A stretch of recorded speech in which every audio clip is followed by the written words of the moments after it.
This presentation is brought to you by Smoooth Productions. The last Wednesday of the month, so you know what time it is. It's time for you to go ahead and enter into the man cave. As always, a Smoooth Production. Alright, so it's the Man Cave coming to you live from the Platinum Sports Talk Network. My bad, Smooth. I won't mess it up no more. I got you, man. I got you. Alright, you know what? It's a platinum show, man. Yeah, the show is platinum. That's why I keep saying it. It's about that time. The cave. It is about to go down. It's about that time. In the cave. It's about that time. It is about to go down. It's about that time. In the cave. Guaranteed to go down.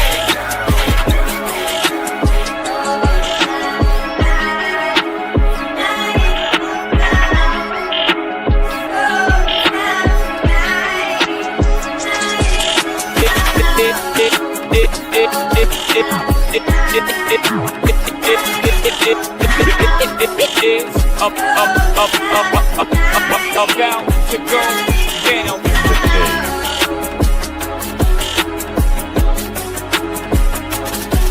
In the cave.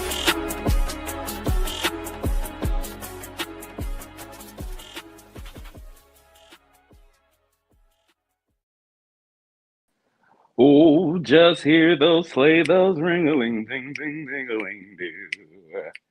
Come on, it's lovely weather for a sleigh ride together with... Yeah, my tree's up. Happy holidays, everybody. It is the last Wednesday of the month, so you know what that means when you see this handsome face. It's Stanton, baby, and it's time for you to enter on in. Go ahead and take a break from all that work y'all doing in the kitchen. It's time to come on into the man cave. I want to thank you all for tuning in. I want to thank you all for getting away from that kitchen. We just want to give you a quick break. But look, we're going to be here for a good time, not a long time. So I want to first and foremost thank y'all for tuning in. No matter what avenue you're using to watch us, we want to thank you for tuning in on Facebook at the Platform Sports Talk Show. We want to thank you for tuning in on Twitter or X, whatever you want to call it, at 314 Sports Talk. We want to thank you for tuning in on them Instagrits at Platform Sports Talk. We want to thank you for listening to us on Hot 365 Radio, where it's always hot, whether you're listening to us on their website or on their app, or you may be catching us on Twitch via Hot 365 Radio. But if you are true to this and not new to this, then that means you went on over to youtube.com/the Platform Sports Talk Show. And if you haven't already, go ahead and subscribe and click on that bell. So any and every time we go live, guess what? You will be notified. Now, as you can see behind me, the holidays are that close.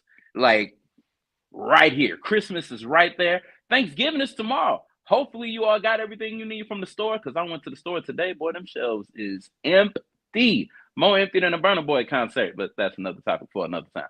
But look, I never do this show by myself. I'm blessed to have one of the greatest panels in sports. So I'm going to go ahead and bring them on. First and foremost, the elder statesman of the Platform Sports Talk Show Network, my brother, Mr. A1 from day one. Y'all, please show your love for Sadal. In my mind. Hey, man, this is Sadal the Selector, the real estate DJ, man. What's going on, Sadal? How you living? Man, I'm blessed and highly favored, man. Yes, sir. You got everything for tomorrow? You got your cranberry sauce? Look, I got my appetite. You got your appetite. You got gas in your tank for all the houses? Yeah, yes. You got your own plate. I got my extra strength paper plates. Lunar 4 on deck. And appetite, and I got my coordinates together. Where I'm going, and you got it. You got the logistics mapped out so that you don't waste gas. It's like you got to hit everything in order, right? You got to make some type of shape so that you don't have to double back or nothing. Because gas prices are dropping a little bit, but still, it's not to where I remember. I wish gas prices were where they were when I was like 5 or 6. That's right, $1 and some change. Yep. Oh, take me back to the good old days. Well, brother, it is good to have you here, ladies and gentlemen. we've got a few other people that will be joining us momentarily. You know, we've got. Well, I ain't gonna spoil who we got for you, but just know they on their way. They on their way. They wasn't ready. There's one person on their way elsewhere, not here though. Yeah, it's no one is any who. So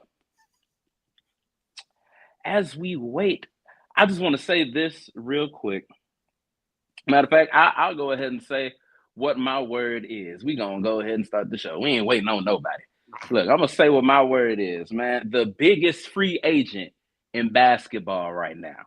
He's got everyone on high alert. People are dying to know what team is he gonna sign with next. That free agent that I am talking about is a one Wardell Curry. Steph Curry, if you're not familiar with his government name. Within the last couple of weeks, maybe a month even at this point, him and Under Armour decided to part ways. One of the most guaranteed shoe deals that you can see. See, people join different companies year in, year out, but Steph Curry, Mr. Loyal to the Soil, is no longer partnered with Under Armour, making him a shoe-free agent. Now, at pre-games and in-game, we've been seeing him show up in Jordans, in Nikes, maybe some Reeboks. It's just when you've got that freedom, you can just do whatever you want. But everyone is wondering, who is he going to sign with next? Now, me personally, I don't think he's signing with any American-based shoe company. I think he's going to go over to the company that D Wade works with, or the Antas or the Nylings or one of those. I think he's going to get a shoe from overseas. So, dawg, if you were Steph Curry, right, given his history with shoes, we'll call it shoestery, if you will, given his shoestery, where do you see the greatest shooter of all time signing with next? I'm not a shoe connoisseur, but but you know what's wild though? You know, Under Armour's airing these commercials about how he stayed consistent and stayed loyal all these years and had the same. You know, have you seen those commercials? Oh yeah, the Google commercials for the Google Pixel. Oh, that's actually Google. Yeah, it's for a phone. Him and Jimmy Butler. He got Jimmy Butler on that thing. That's still wild though. You know Yeah, but hey, it's still not good optics for Under Armour. Because see, I got it confused. You know what I mean? Mm-hmm. But I have no clue, man. New Balance.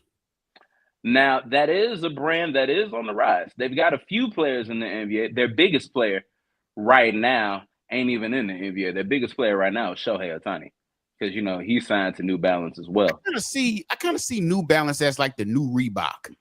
Like Reebok, how Reebok was, you know, mid-level at one point, and then they just blew up, and everybody. I mean, it was like a major brand, like second to Nike. Yeah. Now you know that was through notable players like the first two I can think of, Shaq and AI, and I'm not talking about artificial intelligence. I'm talking about Allen Iverson. I still remember the famous Reebok commercial with AI doing the killer crossover where everybody was trying to do after they saw the commercial, where he kind of like went one way and the ball went the other. Yeah. From that commercial. You know, a lot of people were able to do the killer crossover, just not that way. Like they were killing themselves with the crossover. Like, you know, boom, bye. I broke my ankle. Boom, bye. I tore my ACL. Man. See, I'm glad I had the mental fortitude to know my strengths and, more importantly, know my weaknesses. All right, you look. It's a reason I didn't make it past the Jewish league playing basketball. You know, it's these bad ankles right here. Like I get crossed up like Chris Paul did. Y'all remember when Steph Curry had Chris Paul on skates? Boy, that was one of the greatest moments in sports history. But yeah, that's my word. That's what caught my mind. Sadar. Now, last month, yours was hilarious. talking about the Cam Newton versus the mascot. So I can only imagine what you got to talk about this month. Well, this month, it's a little bit more serious. It's like, okay, what needs to stop in football? What's up? Bush League behavior, man. You get for the past few weeks now, we've seen people spit in someone's faces or punch somebody in the balls. Come on, man. Whoa. What? Yes. Haymaker right to the midsection and lower than that. So we all probably know the incident between Ramsey and Jamar Chase. Yep. Jamar Chase, right. Jamar Chase spitting in Ramsey's face. Ramsey goes after him, rightfully so, gets thrown out the game. And then they asked Ramsey about it. Like, yeah, he spit in my face. It's up from there. They go to Chase. Oh man, I didn't open my mouth to that man, which is a pause moment in itself. Then caught on camera, spitting in the guy's face directly, like you saw the loogie launch. Like it was right there. You would think that'll be the end of the people spitting in people's faces, right? Oh no. No, you go to college football. There was a quarterback head, or the starting quarterback for Colorado State. There was a play in which I guess he threw the ball away. He was playing Boise State. The Boise State defender kind of pushed him, at the end of the play, nothing egregious. He turns around, spits in his face, and then runs off. I'm like, what? Come on, man. No. See, what you're not going to do is you're not going to spit in my face and then run off. No, I'm going to punch your ass, and I'm going to beat you down like you stole something. And then I think it was Monday night football. It was the 49ers and the Panthers. Again? God damn. So this time. So the Panthers, it was the end of the game. So it's towards the end of the game. It was an instant play. I guess Jennings and the defensive back, I forget it. Oh yeah, I saw that clip. They're going at it the whole game. At the end of a play, the defensive back hauls off Cox's back and punches Jennings right in the groin. And at the end of the game, everybody's exchanging pleasantries and everything. Jennings hauls off, punches him, and everybody's like, "Why did Jennings do that?"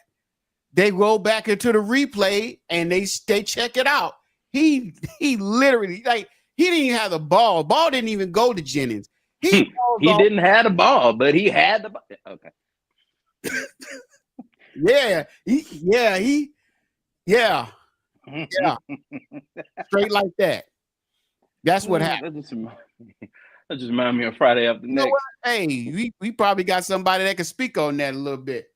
We do. I'm gonna bring him on in a second. You said hauled him right in the ball. That just sounds like something straight out of like first Friday of all, After Next when he grabbed the pliers. You got a lot of balls. Jesus.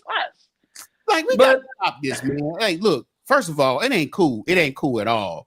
100% to you don't do that. Somebody face, man. And then a step lower than that, you hitting somebody in the groin, man. Come on, man. Like, no, you know what needs to happen? When like that happens, they need to have a hockey fight where the refs, everybody step back, take the helmets off, and we get it on, man. Look, no, you don't need that, because then you come across a guy named Myles Garrett, who the minute your helmet comes off, his helmet coming off too. But then his helmet immediately turns into a weapon. No. 18 sacks in 12 weeks, and you want to piss him off? I'm apologizing. I'm saying a prayer like, Lord Jesus, please. My apologies, Mr. Garrett. I didn't I didn't mean it, Mr. Garrett. I'm so sorry. Please. Oh yeah, Garrett, and Garrett's getting ready to break that all-time single season sack record. Yeah, we're a couple weeks away. I want to hear your the next host coming up, man.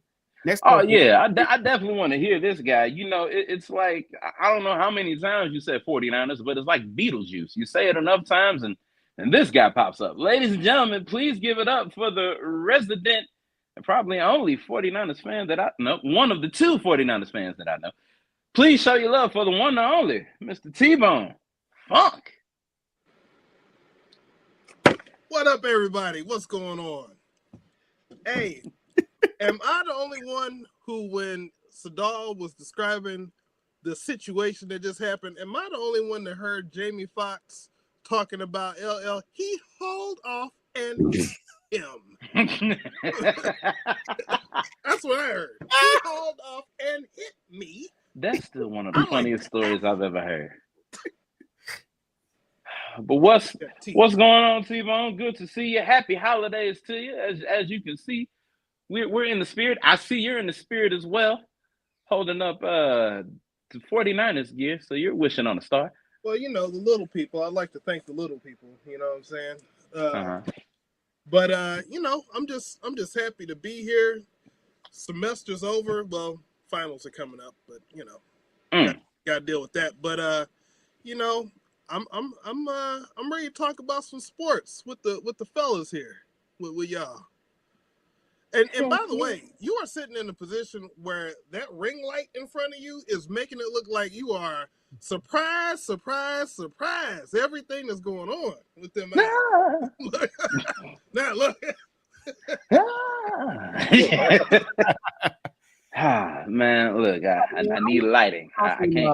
On this situation I was talking about, this Bush League behavior. Well, you know, look, sometimes when there's a history of players doing all that type of stuff, and some are cheered for it, some are not. If they're on your team, you're probably happy that they do it. If they're not on your team, you're probably mad.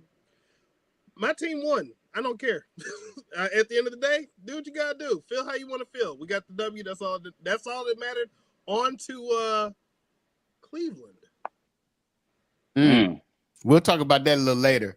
But yes, we will. You know, you made a point there that said, you know, if it was your team to do it, if you spitting in people's faces, I don't care who. I don't care Instagram. I was talking about the other part. That ain't cool, you were talking about he was on the ball or caught the ball or no, he caught a hook to the balls. No, obviously spitting in people's faces, obviously not, because you do it to the wrong person. You shouldn't do it to anybody, but you do it to the wrong person, it's going to be some furniture moving going on the field. So probably not the best idea to do. I remember that time Bill Romanowski spit in old dude face. Yeah, that was that against the 49ers too? It may have been a long time ago. It was Denver. I mean, dang, what do the 49ers do to make people that mad?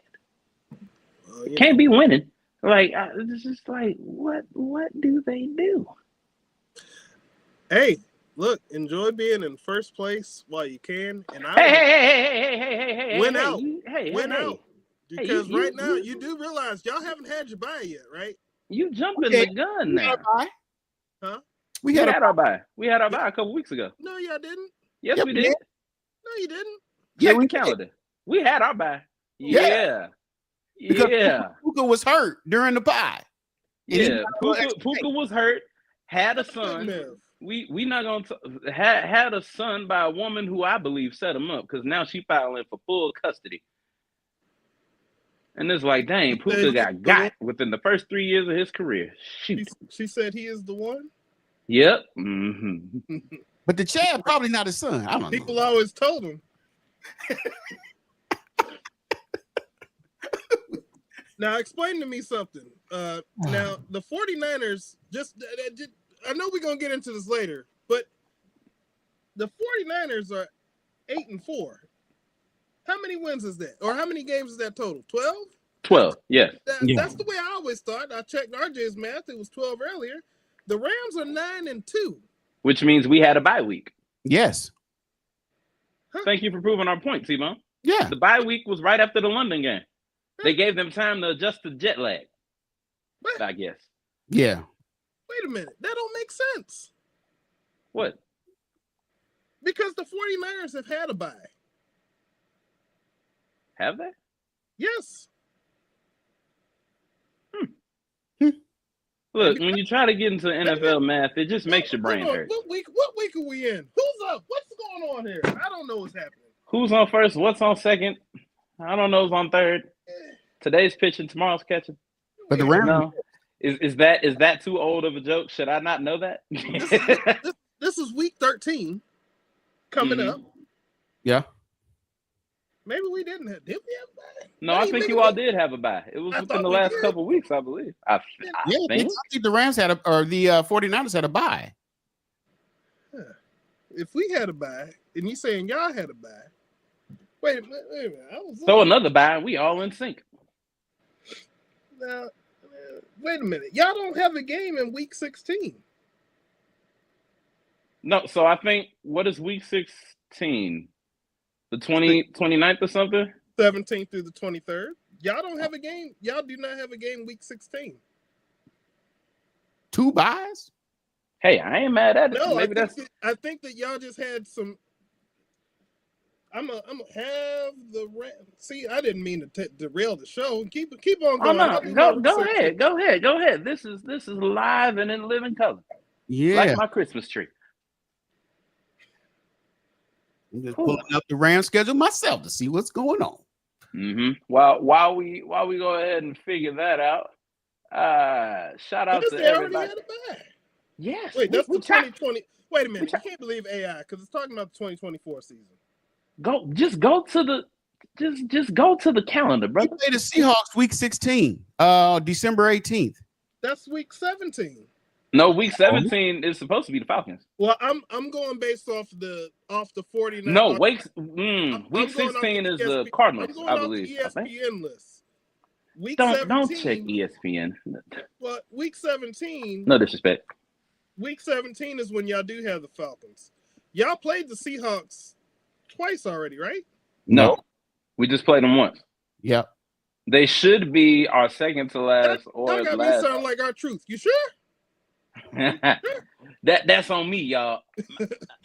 My bad. Yeah. Okay, so San Francisco's bye week is week 14. Y'all have not had a bye yet. Oh, okay, that's what it is. All right, That makes sense then. Because if y'all don't win out, then you know that we would be tied as far as our records go. The only we alls would be us and the Seahawks. No, that's not true. No, hey, we have beaten everybody in the division at least once. And we have 2. Okay. But and then they go over strength of schedule. Then they go over like the teams that you beat in the other divisions. Mm-hmm. The AFC South would be the next one they go by, because I would think the AFC West and the AFC South have played, and we beat everybody in the AFC South. I think the 49ers. We did beat the whole AFC South. Jesus. Them Jaguars did take us out. So that's lost to Trevor and them? To Sunshine? That's your tiebreaker. So. And look, and with Brock Purdy trying to say, I want to be Sam Darnold when I grow up, because I don't know what that was on Monday. Hey, look, stuff happens. Does it? Is it the stuff that we tried to tell y'all about and y'all said Brock was the future? But hey, he's still good. But we're good. Is he? Because Mac Jones is like, you got a nice job. Be a shame if I took it. Everybody's coming off injury around that's coming back from injury. I'm about to say, except for Ed Warner. Everybody that's coming back from injury will be there by the time we get to the playoffs. Mm-hmm. But how far will you all be in the playoffs by that time? Only time will tell. All right. Well, we talking about the National Football League, so let's get into it now. On this past Sunday, The thing that everyone on this panel predicted finally came to pass. Young Shedeur Sanders, after a proper week of practice and preparation, started in his first NFL game. Now, he went, I believe, 11 for 20, 209 yards, and a touchdown, and an interception. Now, everybody was happy for him. Everybody showed Shedeur love. Almost, yeah. Everybody. Almost. Super producer, if we've got the footage. Look at them ass. That road win!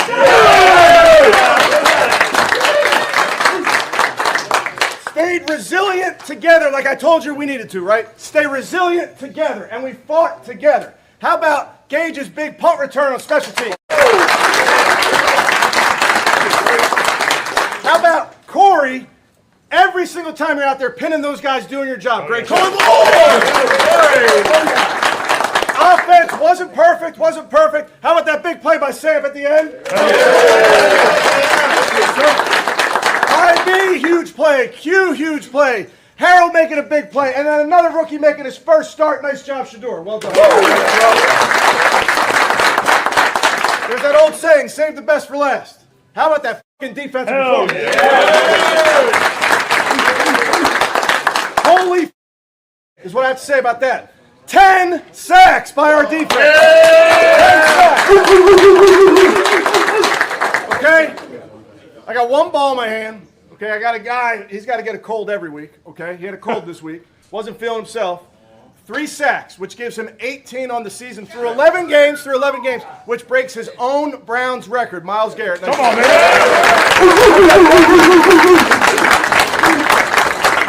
So I'll see you guys in tomorrow. Hey, I'll see you Wednesday! All right. Who wants to go first? Because I noticed a glaring discrepancy between his acknowledgement of some and his acknowledgement of others. Sadal, would you like to go first? Hey, man, are we surprised here? Are we surprised? He didn't even mention the man's name all season long. He didn't. He didn't even mention his own quarterback's name. So what do you expect? He had to say something about it. So it was like, yeah, we're gonna he's making his first start. Yeah,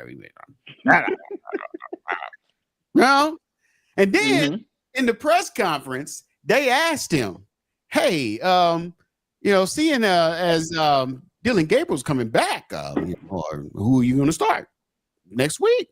Oh no, we don't discuss that. No, we never that. We're just focused on today. Somebody must have said something to him, because the very next day, not even 24 hours later, not even, just like that. We're gonna start Shedeur Sanders for next week. Man, it's glaringly, apparent at this point that he wasn't his quarterback. So guess what? Seeing as the wins are not piling up, I guess the Browns, he's not really the Browns coach for any longer. So he'll probably get his wish and go elsewhere. Don't worry, he'll get picked up by some team. The offensive coordinator. It's funny. It's funny you talk about coaches being picked up by a team in the offseason. I'm going to save that for my Let a Naysayer Know, because I've got an idea. T-Bone, your thoughts on Coach Stefanski's roaring praise of Shedeur Sanders? I mean, okay, look. Now, I know that I'm going to be called a hater and everything else because I'm not on the bandwagon. But can we paint a realistic picture for a second? The game, while usually is driven by quarterbacks, you just said this man was 11 for 20. That is not an overly impressive game by a quarterback. He threw an interception. Now, look, I can't talk about interceptions because we just saw Brock Purdy throw 3 of them, almost 4. But Almost Darnold that thing. Hey, come on now. So, look, all I'm saying we is got those that, four on Darnold, by the way. All I'm saying is that, look, the defense carried that game. The defense did what they needed to do. The defense is dominating. Everybody's saying that this is a championship level defense. The problem seems to be the offense. Mm-hmm. And it's not to say that I don't think, okay, good job. He did a real good job doing what he needed to do. He Trent Dilford himself into a winning game as a first time quarterback. Mm-hmm. I'd also like to point out one other thing that seems to be overlooked when we're trying to give over praise for him. It was the Raiders.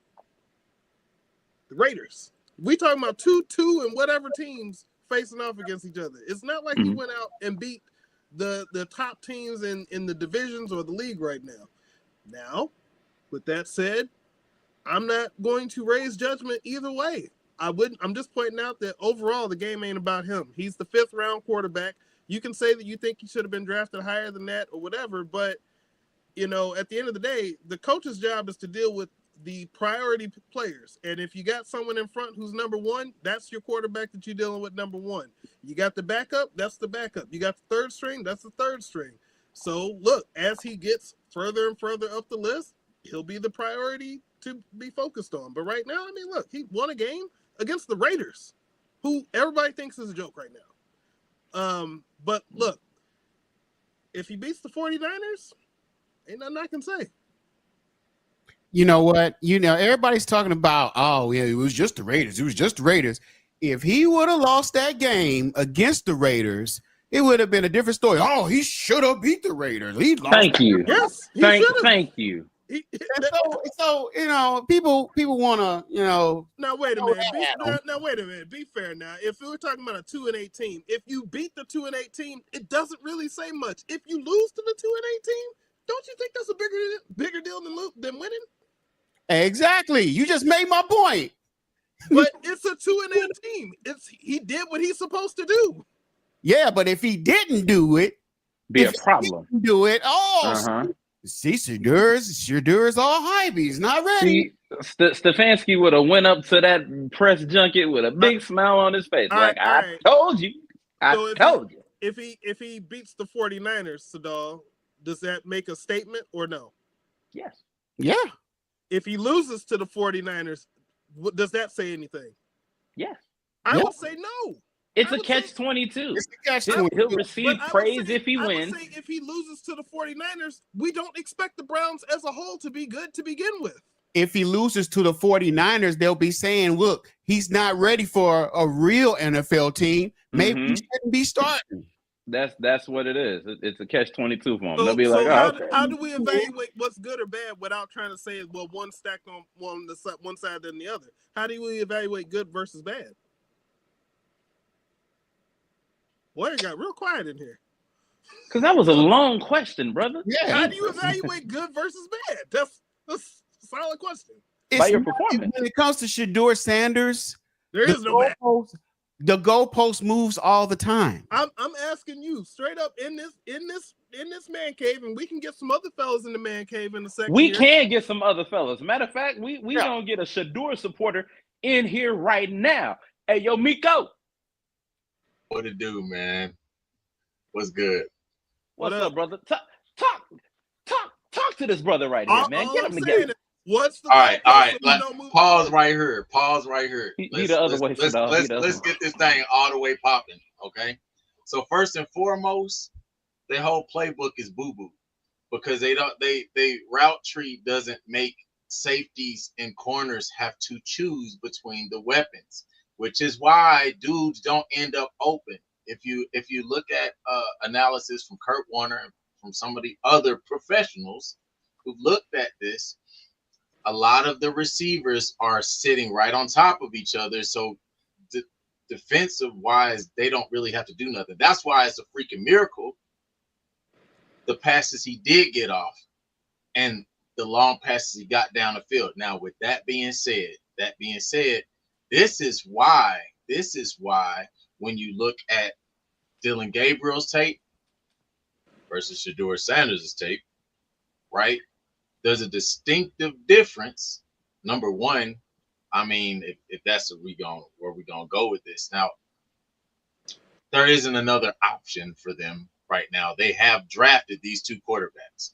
We've already, in my opinion, we've already seen enough of Dylan Gabriel. How do you have a dude running in the flat and you've just straight missed dude on multiple occasions? This isn't like a once-off. Dude's accuracy is toilet bowl material. So, and we talking about from under 15 yards. We don't even talk about anything beyond that because he can't hit it. He can hit the broadside of a barn, as far as I can see, as far as I can tell. That could also be a product of a really poor playbook.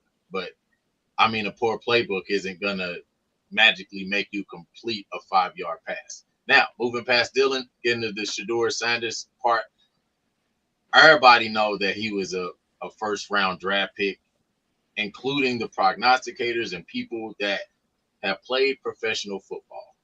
Past that, getting to where we are here right now today, as far as Shedeur Sanders is concerned, is that now he's getting preparation. Now he's, he has the energy of his team behind him, because the reality is the playbook is still the same freaking playbook. So, I mean, the coaching has bad coaching, because you talk about screens being run to Dylan Gabriel's offhand, where he has to throw across his body to screens when they just should have flipped the play. But I digress. The reality is those are still playground throws that any first grader could make. So when we start talking about the assessment of Shedeur Sanders' skill, his ability, and his will, those are the it factors. And I've seen enough through him just barely getting his feet wet in practice, them putting together his cadences, and still having blocking that leaks like the Titanic. Damn. He's still having success. Am I not wrong? I mean, but it's like I wasn't expecting that. Damn. They send an all-out blitz, and just like Fitz, he used to be the Rams quarterback. He went to Harvard, and he did an analysis. I didn't did my homework. He did an analysis. They had a full-out blitz, which is blitz 0. And the minute he snapped the ball, he already recognized it. He just rolled right around all of the defenders who'd already come through. They had 2 extra blitzers in the line. So there was nobody to block these guys. He ran right outside of it. Right before getting hit, he delivers that 52-yard bomb. So that's just one part of that, right?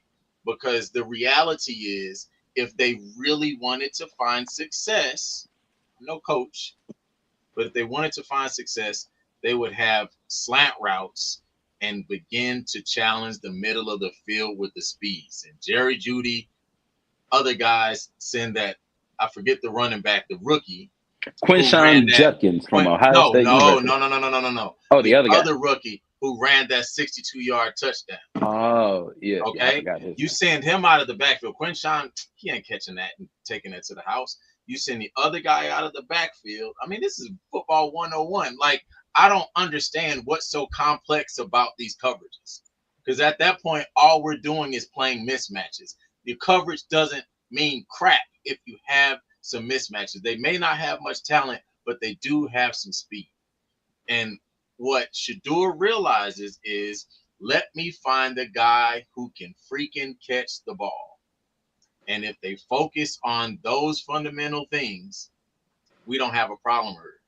But people make this rocket science about Shedeur, and it ain't that. It's really not that. I mean, what do y'all think? Is it rocket science? Is football rocket science, or is it still football? I'm concerned. Football at the end of the day, man. And I don't know what this game is anymore with all the analytics and stuff. This may very well. He's got to get his opportunities, man. The question still opportunity to make a mistake. The question is, what do you evaluate with him specifically? Because let's just start here. Because he's had his one game, he's won. Fine. I'm not even trying to say good or bad about him. I'm past that point. They're not in Colorado anymore. All I'm saying is, to give a fair assessment, what are we going to say moving forward are the things where if things go wrong, when do we say, well, maybe he's got some things he needs to work on rather than, well, the playbook needs to change, the offensive coordinator needs to change, the coach needs to change, all these other, and again, that all is valid. But the question is, how do we evaluate this player who's played in the same system as Dylan Gabriel, as Joe Flacco this year, so that the fourth quarterback isn't, some random fourth quarterback isn't pulled up after the fact. So the question is, what is it about him that we can say, all right, he did this or he did not do this? That's really easy. What are you left with this team? With any quarterback, just take Dylan. Dylan Shador. Take the name off the plate. What are you left with? The offensive line, like I said, is leaking like the Titanic. The coaches apparently don't know how to call coverages. They don't know how to have a route tree that is conducive to any quarterback having long sustained success, because it's already been proven. Baker Mayfield went elsewhere. He's destroying people right now. Who else? I can't remember, but if I'm looking at Watson, but that's not a good example. Yeah. Well, he's out getting a massage right now, probably. He's out getting massages. Hopefully he's not trying to take. Look, he found out when he was trying to F around and didn't even get to F. Anyway. Right. So what you got to look at is the footwork. For all. So when the line begins to collapse around him, is he already assessing and processing in his mind with the football IQ that is necessary to either get it to hopefully an open receiver, throw a receiver open? Like when you assess that, because at the end of the day, we can't say, take the playbook out of it. Like he has what he has. And he has what he has in the coaching staff, so on and so forth. Because you could plug in any QB there and find the same issues, right? The only thing that might solve that might be a veteran, and they had that in Flacco. What did he do? Flacco flopped. Flacco became Floppo. Now he's with the Bengals murdering people. What does that tell you? They don't have a great line in Cincinnati. They have receivers and they have weapons. Okay. So what's the difference? They also have a playbook. They're making people choose on those routes. Because at the end of the day, we really have to be able to assess sports in an intellectual way that informs and tells people what they're getting. So at the end of the day, I'm looking at it saying, all right, so is he going to backpedal forever? Or is he going to find an alternate way to get the ball out and get it in the hands of those receivers? And number two is, because we can't place game one squarely on his shoulders when dude's got 5 drops. 5 drops. Okay. Mm-hmm. So if those 5 drops become 5 catches, he's now 9 of 14.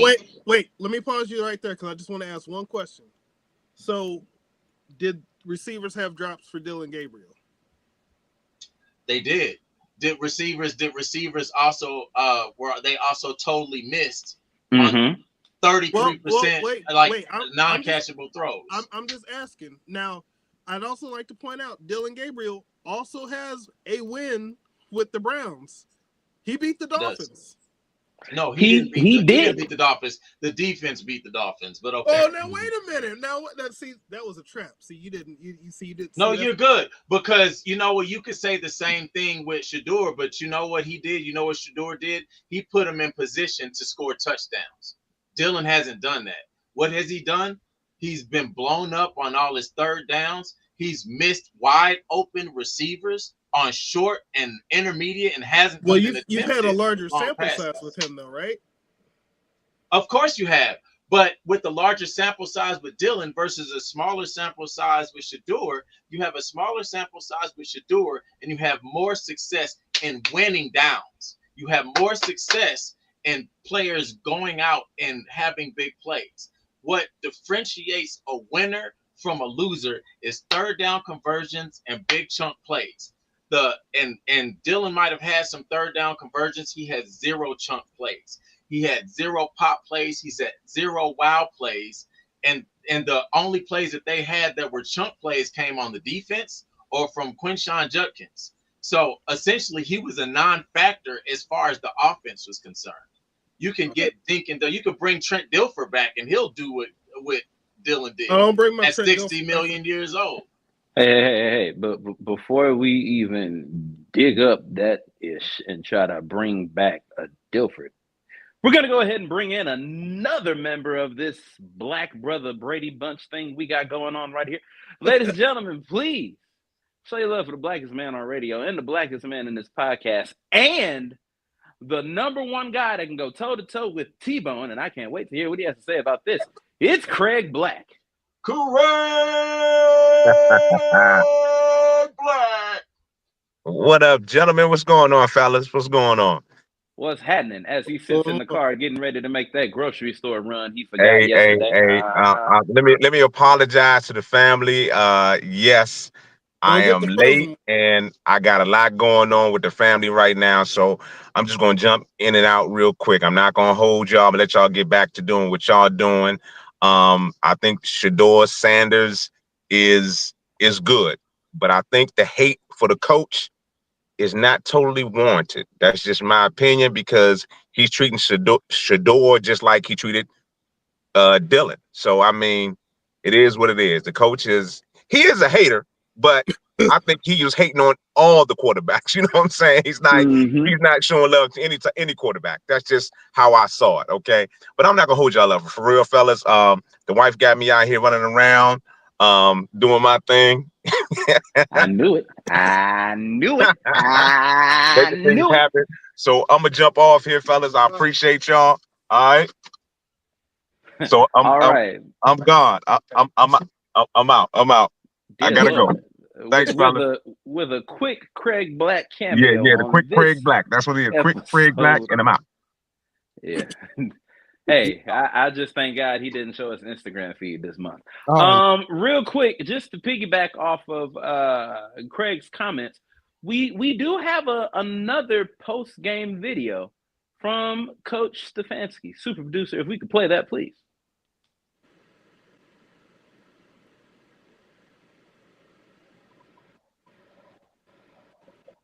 Well, this is a video of Cleveland Browns rookie quarterback Shedeur Sanders being embraced by the GM of the Cleveland Browns. Now, those hips are too close for me.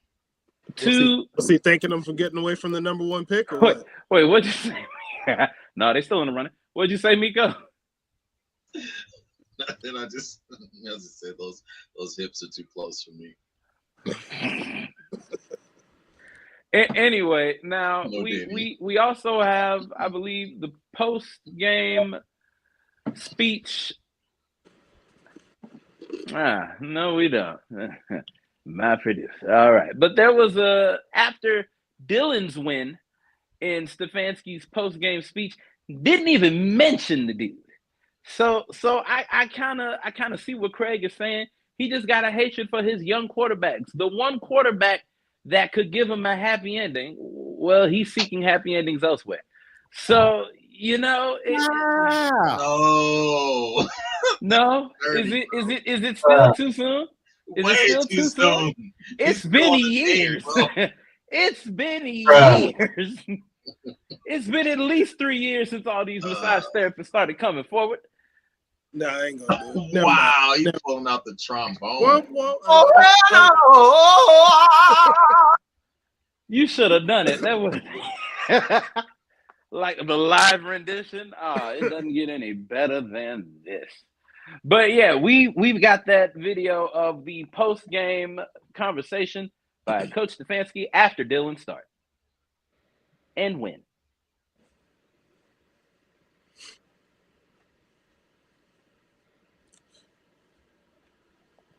All right, hey, you know what? We just gonna fast forward past it. We don't need to focus on negativity. I'm just pointing out. I'm not gonna like I said, if they lose to the 49ers, I'm not gonna be like, look at him. See, I'm not, because it's the 49ers. Like, actually, they did him a pretty good favor. Huh? They're expected to lose this game. Like, I think Brock Purdy's back. The Browns. The Browns are expected to lose. I mean, Vegas, the Browns are expected to get mollywopped, right? I will say this. Jerry Judy's under investigation for that little bunny hop. We still talking sports? Yeah. You remember he caught that 30-yarder, and then at the end he like he did his little Harlem shake, like, jump bunny hop, hopscotch thing, and got the ball punched out, missed $50 million or whatever this fool's making. I heard that he's under investigation. He should be with everything else that's been going on and all this money that's tied up in. Yeah, he should. Yeah, gambling. And man, you know what? Even if he didn't do anything wrong regarding gambling, it needs to be a lesson to everybody out there. Stop being stupid with the ball. You get the ball, you run with the ball. Stop showboating when you know what I mean? Like, there was a lot of field between where he was and the end zone. That was worse than Deshaun Jackson with the. That was worse than that. Mm-hmm. That was worse than that. Like hands down, it was like I can't even describe it. It was that bad. Like, it bro, was SOS, stuck on stupid. So would you all put that moment up there with what I call the ultimate bonehead move, when people are running into the end zone and right before the goal line, just let the ball go, like start celebrating. I honestly think this one was worse, although the ones at the goal line cost them actual points. But you can at least see from their point of view, I thought I was across the line. I thought I was there. Stupid, right? There's degrees of stupid. That was pretty much, I used to think that was the highest one. But this one here. I still think it is, because after all these years of running a football field, you don't know when you've crossed the goal line. But muscle memory by now. Breaking news! The video's ready, y'all. The video is ready. So speaking of stupid things, let's check out the post-game speech with Stefanski. From Stupid Stefanski. We got standing. It's stupid. Mucho. Hey, fellas, how about that teammate game right there? Yeah! How about supporting each other? How about pushing each other? How about celebrating with each other? Okay? That's what it's about in this team game. When we push each other, when we pick each other up, I appreciate how you guys work.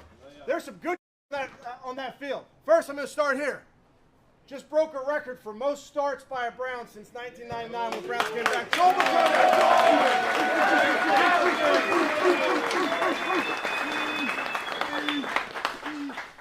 Three touchdowns for the young kid.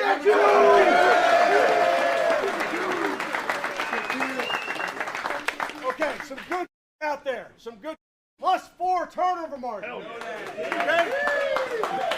You're going to win a lot of games, probably all of them, if you go +4. Okay? That was a great job. Tyson gets his first touchdown. Nice job with the Browns.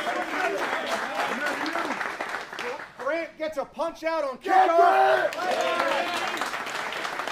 Turned into points. Nice job. Corey, 3 punts inside the 20.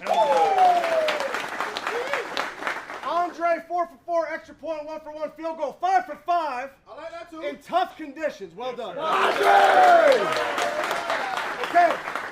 And then defense, you're all getting the game ball. Okay.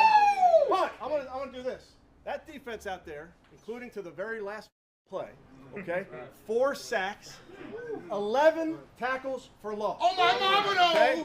This ball is going to Coach Schwartz for that plan and for executing that plan and for us playing our style defense. So where are you, Coach Schwartz? Schwartz. Hell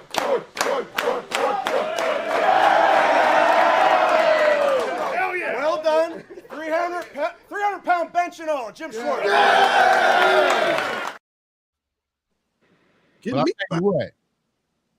I tell you what, one thing about that, there's a wonder why you had so many quarterbacks run in and out of that system, man. Because they're not getting appreciated. Certainly not the man he labeled the supercomputer. And my opinion stands because of that. Out of there at the end of the season.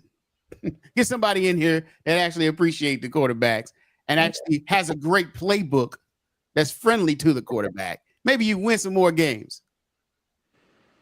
Very, very true.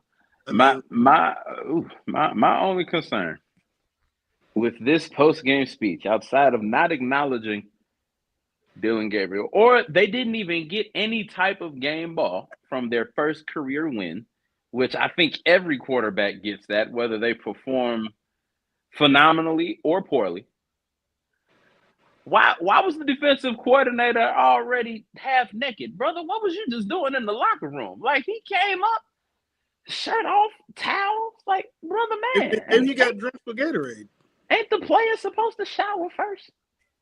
You gotta stew in that Gatorade, brother. You gotta wait a minute. A lot of salt.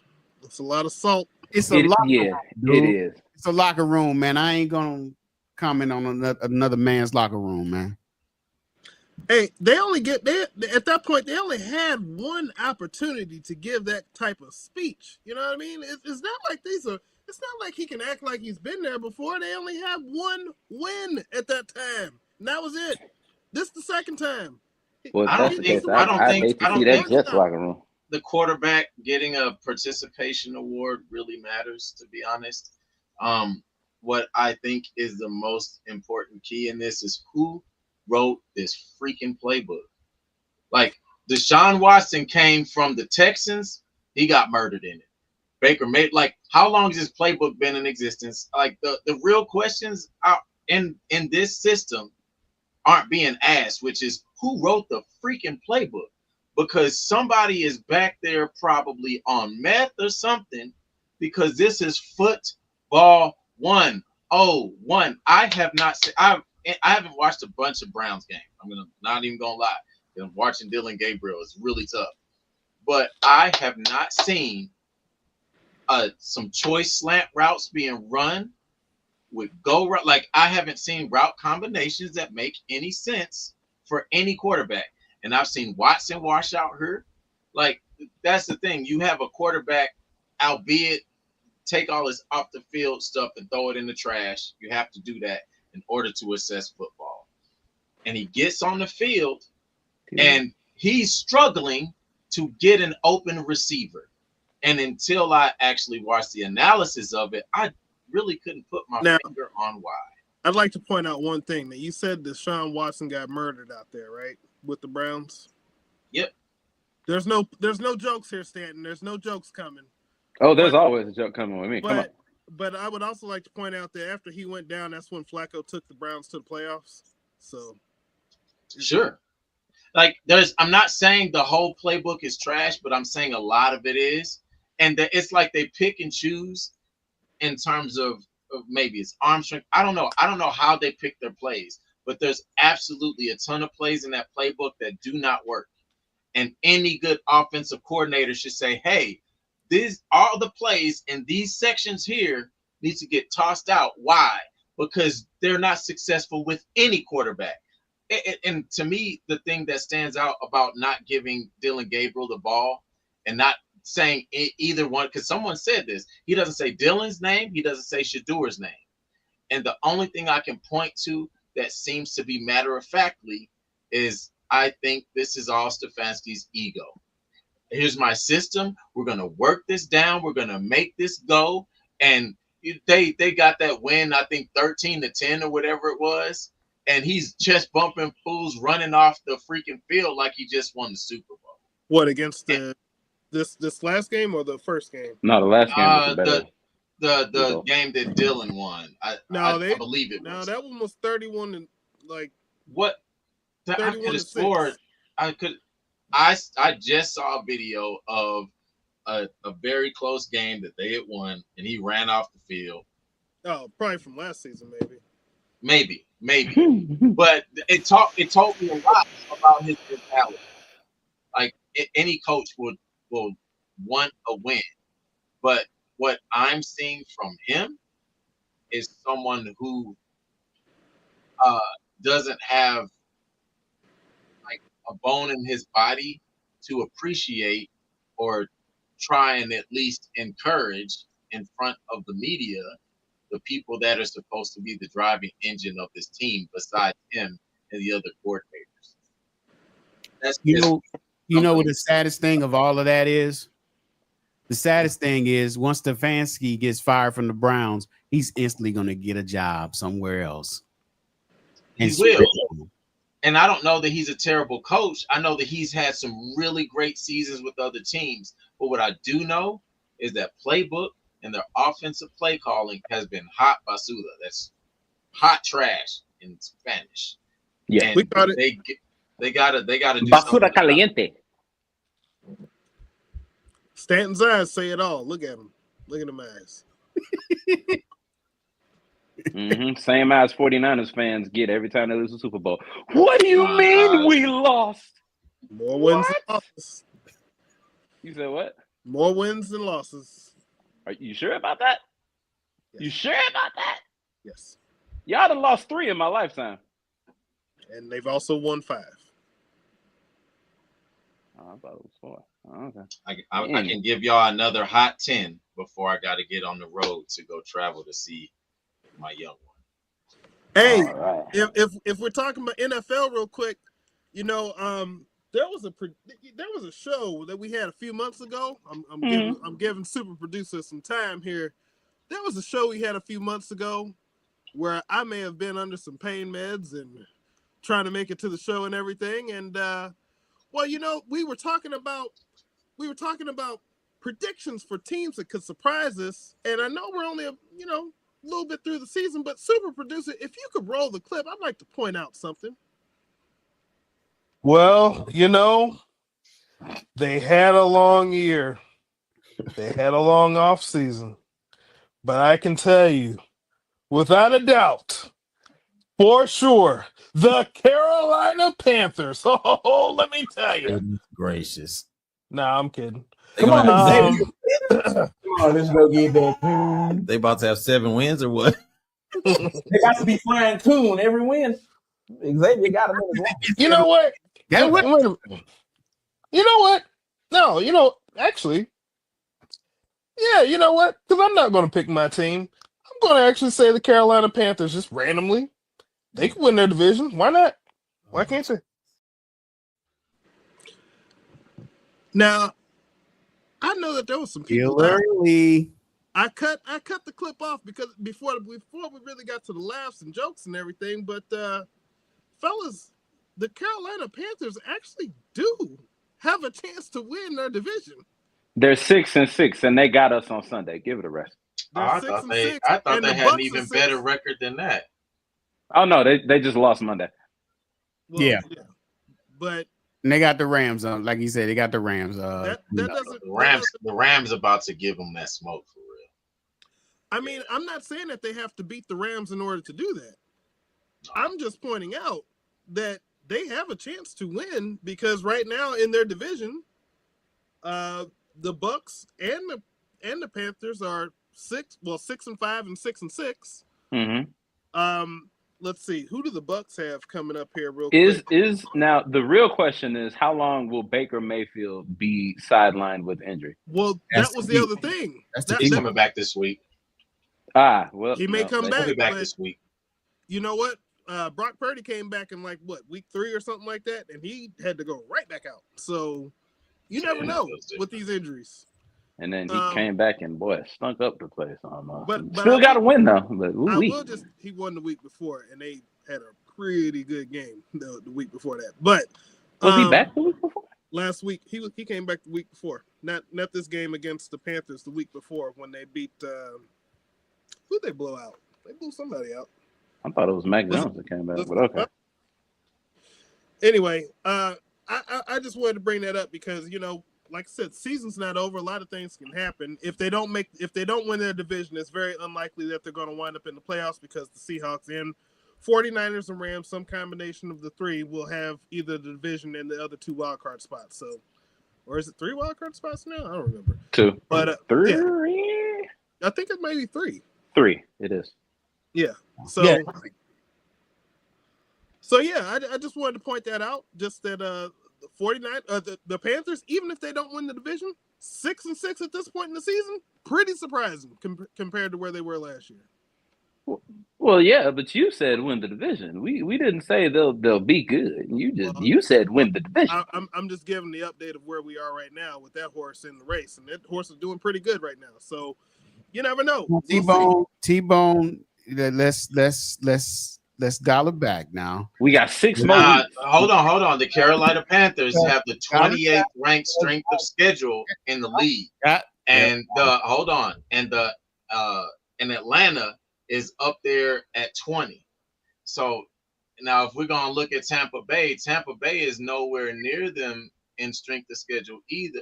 Actually, no, Tampa Bay and Atlanta are 19 and 20. So depending upon how it shakes out talent-wise end of season for Baker Mayfield and their rookie, because I think their rookie's injured also.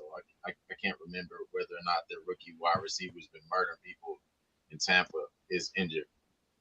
But Tampa's got a ton of injuries in their receiver corps. And Tampa and Atlanta's strength of schedule is considerably more difficult than Carolina in the year. And I think that Carolina might be able to mop it up in the year and maybe end up, because I don't know. Well, they got Tampa 2 games against the Bucks. That's the decision right there. That's the decision mode. So depending upon, I would say, the Bucks' health and primarily Baker Mayfield, because Baker has proven in that offense he could throw to anybody. So if he's out one of those 2 games, I think Carolina takes the division. That's my thought. Okay. I think that's realistic to say. Well, look, since we're here and you're giving your contenders, who else do you see that can be a contender come playoff season for the NFL?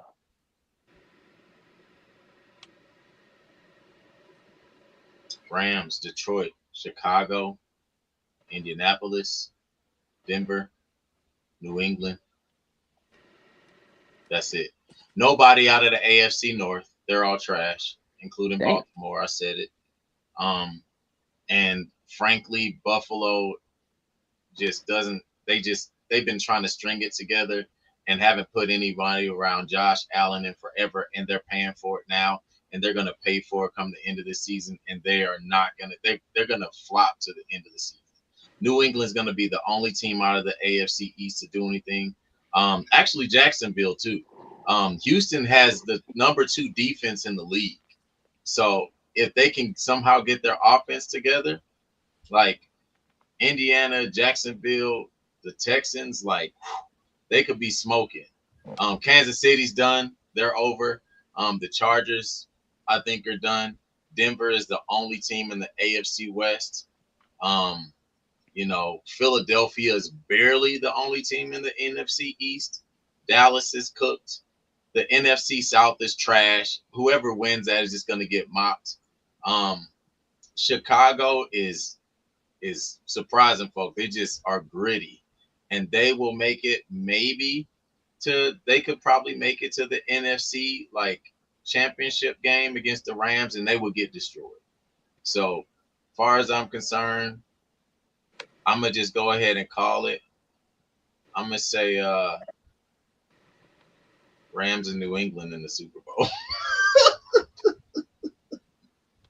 I would really love to see that. I would really love to see it. If that's the case, I'm telling you, 3rd time's the charm. 3rd time, we ain't got no Belichick or no Brady. They don't need either one. That kid is the real deal, and their tight end Hunter Henry's dope. But the dude is just making it work. But I think the biggest thing is that if I'm gonna flip it, actually, the Colts have a better chance at winning the AFC because they have an offense. Their defense is like the Rams in '99, like they're bend not break, but they did just get that cornerback. So they've come up the ladder on that quite a bit. And I'm gonna say Indianapolis and Denver in the AFC championship game for sure. How do you I'm a write flip off a it. team that's already beat the Rams? I'm confused. Just asking. Who? The 49ers. And they beat them. They were so healthy. The 49ers, that's cool. But the reality is the 49ers don't really have an identity. They are stringing along wins, and that's great. But they got to have some continuity. And any given Sunday, sure. Any given Sunday, fine. But I'm just going to say it right now. You got Brandon Ayuk pouting in the corner. You got Juwan Jennings, who can't decide if he can run a route or not. And you have McCaffrey. Made that man Spanish. You got McCaffrey, who may or may not have all four tires blown or be monster trucking on foot. Hold on. Or monster trucking you on that Sunday. Because he could disappear or he could destroy you. What are you talking about this season? This season, McCaffrey has had no problems this entire season. I understand that. But what I'm saying is on optics and looking at him, like, yes, he's been doing great this season, but let's see what happens when we get to the end of the season into the playoffs, right? So I'm saying they don't have no other weapons. Debo's gone, so on and so forth. Who do they have? Him. Are they going to ride those tires till they're busted? Come on, you going to tell me that he's going to carry them all the way through the playoffs? I don't think so. They need something else. They don't have. They're gonna get gassed by the time they even get close. Yeah, George Kittle's not out there at all, right? So yeah. They don't have the gas, bro. George Kittle, nothing with him, huh? He's just a nobody. He's cool. He's somebody. Cool. I'm saying, but I think the reality is that the 49ers are gonna gas themselves out, and I see Seattle in a better position than the 49ers, honestly. The Seahawks are a dark horse. The NFC has way more dark horse teams than the AFC does. The NFC is going to be much more competitive, much more exciting. Just write us off. Just wrote off. Yep, I sure did. Time of day. I'll let your boy. And with that being said, I appreciate you, gentlemen. I thank you for inviting me on here to spit my bars.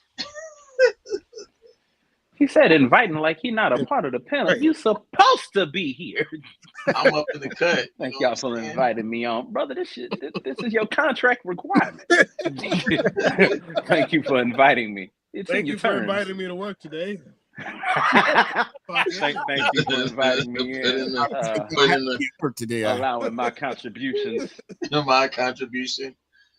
Like, brother, you are contracted in. It's like, Thank you for the desk with the nameplate. I'll do carrying on here. Thank you for my W-2s and my other tax products. It's 1099s here. It's 1099. Oh yeah, you're 1099. So we got 1099. Oh, Pope, dang. Keep it right. All right, gentlemen. All right. All right. Well, that's Miko on up out of here, and then there were three. All right, T-Bone, since everybody else is writing your team off, who do you say are the contenders and the pretenders right now going into the third trimester of the season? Dang, Craig, 3-8? Hey, they quarterback, they quarterback is injured, man. Look, they got Mariota at the helm. Hey, you want to talk to me about injured quarterbacks? Really? Yeah, I do, because Mac Jones came in and played just fine. Hey, 281-330-8004. Hey, Mac Jones about to blow. Mac Jones.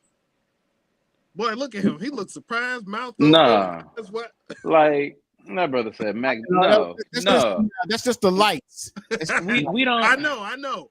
Anyway, look, Philadelphia and Chicago are. You know what?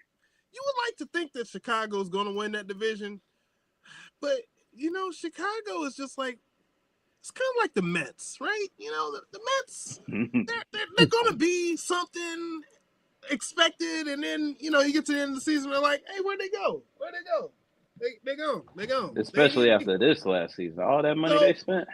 I would like to think Chicago's going to win this division, but somehow I get the feeling that Detroit is just going to creep up and take that number one spot from them. I just don't know. So I'm going to say Detroit is going to make it. I'm going to say Philadelphia is going to win by default. I don't know. I still think that Carolina can actually win that NFC South, and all the rest of the playoff teams are going to be the Rams, Seahawks, 49ers, and one other team from the NFC North. So maybe Chicago gets in as a wild card. On the AFC side, of course, New England's been doing their thing. I don't think that Buffalo's going to catch them this year. It's just I just don't think it's their time to get there. They may wind up getting in as a wild card team. Baltimore, Pittsburgh. I'd rather Baltimore get past Pittsburgh, but that seems racist, but not for real. But it could be. Well, look who Pittsburgh. Never mind. I know. Look, I mean, I'm talking about their coach, but then coach versus coach, then quarterback versus quarterback. Partially racist, partially yank. Anyway, Denver, Indianapolis, I see them going, and like I said, I could see Buffalo, and I'm not going to rule out Kansas City getting into the playoffs. I just don't see. I just don't see ruling them completely out, and I think the NFC Championship game, depending on how the brackets are, if it's even possible, would, in an ideal world, come down to the Rams and the 49ers. Yeah, and we'll see how the coin flips that day. And on the other side, I see. I'm going to say Indianapolis is going to make a surprise run to the Super Bowl. That's right. Oh, he said Indiana Jones and them Colts gonna do something, huh? But the problem is they're gonna be that surprise team that makes it, and you be like, man, how'd they make it? And then they're gonna lose. That's usually how that goes. It's like when who was it? Indianapolis and Chicago made, and you're like, Indianapolis, okay. Chicago, ain't gonna win it. Look, first play, Devin Hester ran that thing back. We were like, okay, Chicago might be it, and then we all saw how the rest of that game played out. Wasn't Devin Hester also in that Falcons and New England game? I can't remember. Was he? No. Was he with the Falcons at that point? I don't believe so. Well, y'all go ahead to y'all's, and I'm gonna look that one up. All right, Sadar, who you got as your contenders and pretenders for the AFC and NFC? All right, NFC. It's the Rams, Seahawks, and 49ers. They're in there. I don't know what everybody's talking about. I wouldn't count. I've seen firsthand what the Seahawks and 49ers can do. And I wouldn't count them out at all, especially you talk about Mac Jones, man. Hey, it's a quarterback controversy. I don't care what you say about the other quarterback, but damn, the other guy. But it's gonna be. It's not a controversy. It's a controversy because they're gonna be playing Return of the Mac when Mac Jones gets back in there. Hey now. But anyway, as far as the AFC, NFC North, Chicago is like that. It's like that old Ford, man. It's running good. It's running good. And man, just when you got to get somewhere like the playoffs, that thing is just that motor gonna go out. That carburetor, that Cadillac converter, everything gonna go. And like, what happened? My whip. It's gonna crash and burn by the time it's time to get to the playoff. 87 Mustang. Detroit and Green Bay is going to be the contenders there. I think Detroit's going to take the division, and Green Bay is going to jump over to Chicago. I could see Chicago missing the playoffs. Yeah. You heard it here first. NFC South, I think you may be right, T-Bone. I think the Carolina Panthers will barely pull this off. Now, as far as the rest of the playoffs, no, one and done. But I think they have a good chance out of default of getting that division. That's it for that. NFC East, I see Philly coming out of there, and Dallas will probably make some people excited for a little bit, and then no. That's it. Over the AFC side, the contenders right here, and NFC East, New England's gonna get this division. They got something going there. They got something special with Mike Vrabel and company there. So some magical season. For Buffalo, I don't know what to even make of this. It's a coin flip for them. I think they'll barely get a wild card. Barely. I'm talking about barely. Barely. Yeah. If they make it. NFC, the AFC South, Indy, of course. And I'm gonna say the dark horse here is Houston because I like their defense. And people, we talk about backup quarterbacks. Davis Mills has found a way to keep the Texans right in the race. Once they get Stroud back, look out, because by then they're getting close enough. They got a good enough defense, and I don't see Jacksonville doing diddly poo. I can see them missing that. They're diddly poo. Jacksonville's pretenders. Get them out of there. Yeah. Now diddly poo. Another dark horse, and I don't mean there's no pun intended here, but Baltimore. Are they gonna have big fun? Well, hey, listen. The Lamar Jackson's back, and those injuries are subsiding, and now you see the real Baltimore Ravens coming out. I can see them running the table and dusting the rest of the teams in that division. Pittsburgh, big pretenders. I don't believe them at all. I don't care if Aaron Rodgers is hurt. They were pretenders in. So I don't see them doing jack. And then in NFC West, another dark horse, and I hate to say this. AFC. I'm sorry, AFC West. AFC West. I hate to say this. Kansas City is gonna shock people. Everybody's writing them off.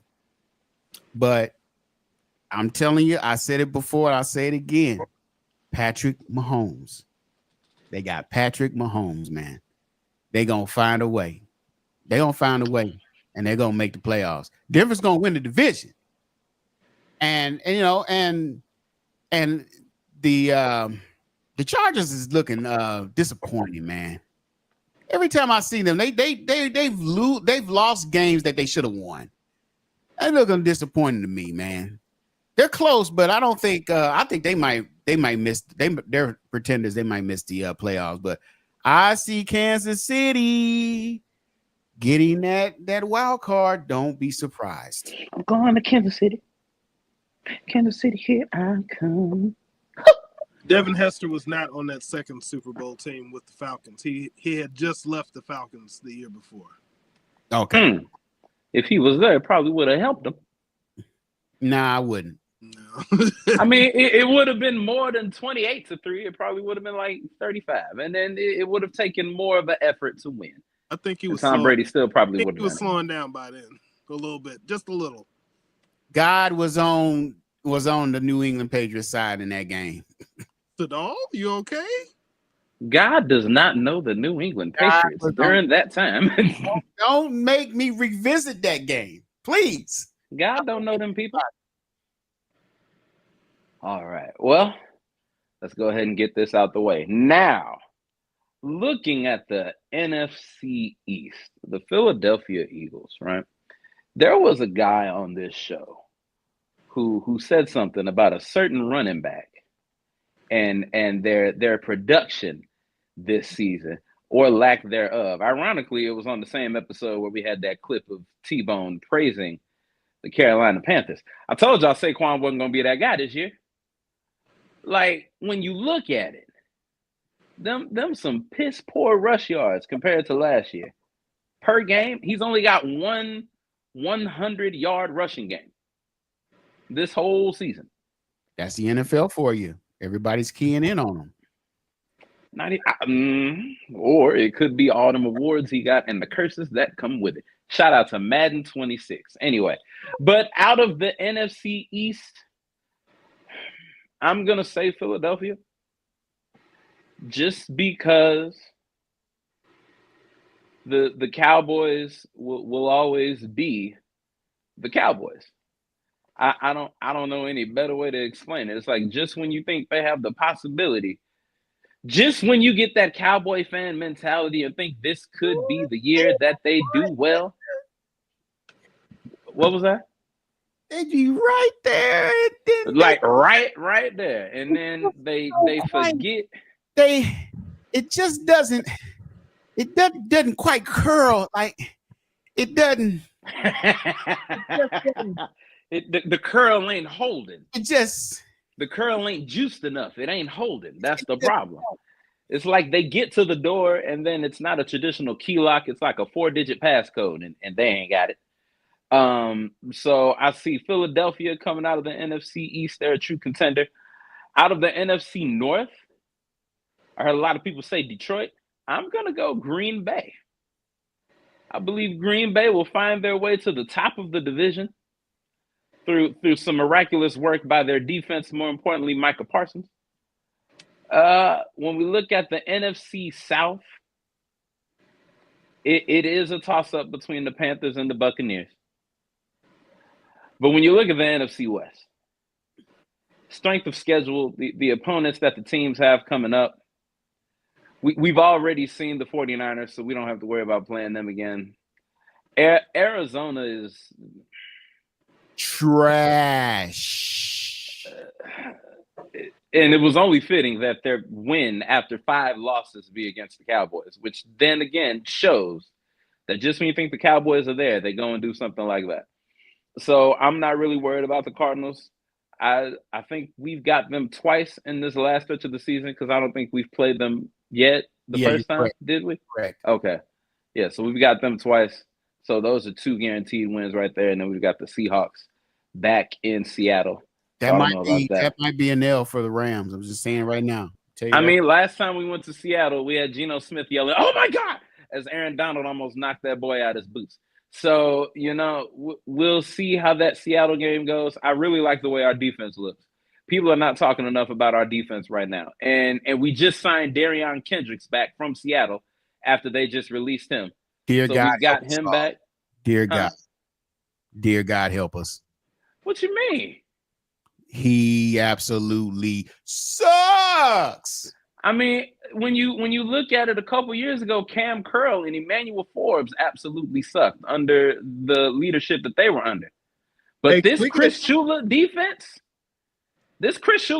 is scary, and I'm savoring as much time that we have with Chris Shula because he's so out of here in this offseason. He's going to go to Hold up. We need Sadal in the full screen to go ahead and give his opinion about this, so we can go ahead and clip that for some point later down the road. Can we get Sadal on the full screen? There we go. I ain't gonna get you the satisfaction. Nah, come on, man. What happened? What I just missed? The Rams are the best. Clip that. Come on, man. Need to have some soundboard equipment that we can go to. Some go-to stuff. No. All right. But yeah, out of the NFC West and number 1 in the NFC, because I feel like we can hold on to this record. I feel like we can coast through to the end of the season at the number 1 seed with the way we're playing right now. So I would say those are the contenders, just top of their division. Other contenders can be I'd say the Detroit Lions. I don't know how, but Chicago is going to Chicago it up. Not alone. Okay, all right. Yeah, I just it's just like every time you root for the Bears, it gets debilitating. And that's what it gets. Yeah, So yeah, and then another contender would just be whoever is the other person that comes out of the NFC South. If it's the Panthers that comes out on top, then it will be the Bucs. If it's the Bucs, then it will be the Panthers. So that's my NFC breakdown. Now over to the AFC. When I look at the New England Patriots, I just faintly hear Cam Newton's voice in my ear saying that they're fool's gold. I just faintly hear that. Now, right now in this regular season, they're looking great. I think they're on a nine-game win streak right now. And you know, everybody looks good in the regular season. Everybody can be a James Harden. You can look great in the regular season, but when them playoffs come, and you ain't got that much playoff experience. Playoffs? Yeah, we're talking playoffs. Yeah, it's just when you look at who else could be in wild card contention, looking for that number one spot. Like Sadal said, you got the Chiefs. You never count the Chiefs out in the playoffs because somehow they just managed to get it done. You've got Buffalo. Now Buffalo is good until they aren't, and that's been the case for a couple years now. And then, like we said, we got the Colts. The Colts haven't looked this good since they had 18 at the quarterback. Maybe even number 12. I really can't recall much of the Andrew Luck years. I know that Luck ran out. No, they look better than the 12 years. Who's numbers? Who? Now I need you to name names. Andrew Luck, you know, the one who the now GM of the Stanford Cardinals, which I think is pretty cool. So my contenders for the East right now, unfortunately, it pains me to say this, it would be the Patriots. Coming out of the AFC North, right now it looks like the Baltimore Ravens. I don't know how Mike Tomlin would be able to pull off a miracle, but I never put anything past him. You know, Mr. Average, because you know he's got winning seasons by like 1 or 2 games. Like I said, in that AFC South, I got the Colts. Out of the AFC West, the only Oregon Duck quarterback to be looking like he's worth a damn in the NFL, and that's Bo Nix. So, you know, I gotta stick by my Oregon guys, which is crazy because when everyone was saying everything about Dylan Gabriel, guy in the same division. I know, and we've seen what he's done. Anyway, and then the other Oregon guy is Dylan Gabriel. Need I say more? Okay. So, you know, people say Justin Herbert this, Justin Herbert that. It's, again, he is a James Harden level NFL player. He's great in the regular season. But when them playoffs come. Justin Herbert, the equivalent of a Matthew Stafford in Detroit. So you're saying that if he gets a change of scenery, or if LA gives him viable pieces, LA being the Chargers, it'll be a turnaround like that? Absolutely. So he don't have a coach that could kind of help him out right now. Nothing. I mean, the coach ain't out there on the field now. Then maybe it's give it time. Coach can only do so much. Harbaugh just got there. Give it time. Yeah, what is this? His second year there, I think. His first year. Hey, I've seen him have a pretty good first year. This is his first year? Oh no, it's second year. Sorry. I'm like, hold on now. I could have sworn he was out there in them stripes and them big old grandpa glasses last year. Like, whew, that boy vision bad. From what I've seen him as a quarterback, he's a great quarterback. He is. I'm telling you. Time will tell. That is. So I can also see the Chargers getting in and out of the wild card, like always. You know, it's just after a while, it's gotta become just frustrating. Like I often think about that one Jets fan that they interviewed after the game. He was like, "I'm always gonna be a Jets fan. I love the Jets, but I hate this team." Like it's just like when the Rams fans were dealing with the 3-13s, the 2-14s, the good goddamn 1-15s. It's like I love the Rams, but I hate this team right here. You know, it's just that's what I think of. So those are my 4 coming out of the AFC. Now, when it's all said and done, who do I see in the Super Bowl? I see the Rams, of course, but the AFC I can't call it. Because, again, I semi-agree with Cam Newton's take of them being fool's gold. Not saying that they're not good right now, but when you go against a tried and true playoff contender like the Chiefs or the Bills or even the Ravens, it's especially the Chiefs, because they don't even have to be at home to put a whooping on you. We remember what they did in Baltimore, to Baltimore. Who? With the big fun in Baltimore. but when it's all said and done, just because it'll feel so sweet, and I'm gonna buy T-Bone a T-shirt because it'll show that in Santa Clara, California, the Rams became Super Bowl champions.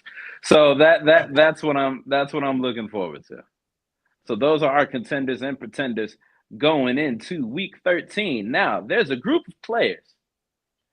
Stanton, if I can have one quick second here, because what's up?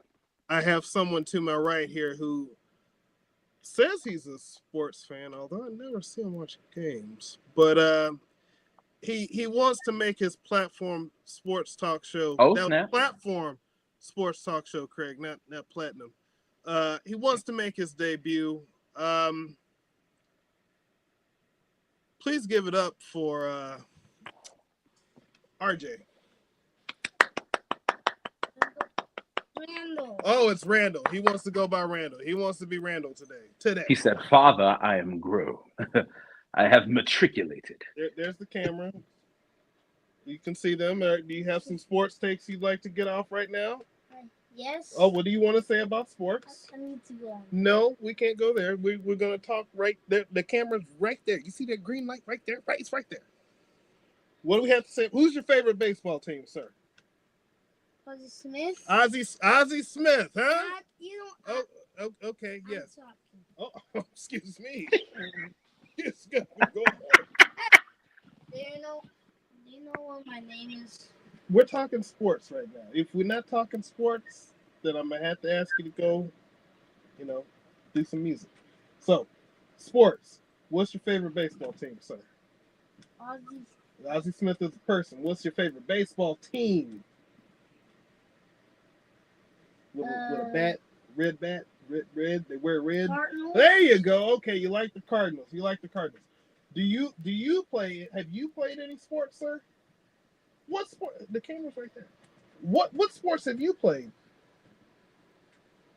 T-ball and soccer. Okay, so you played T-ball and soccer.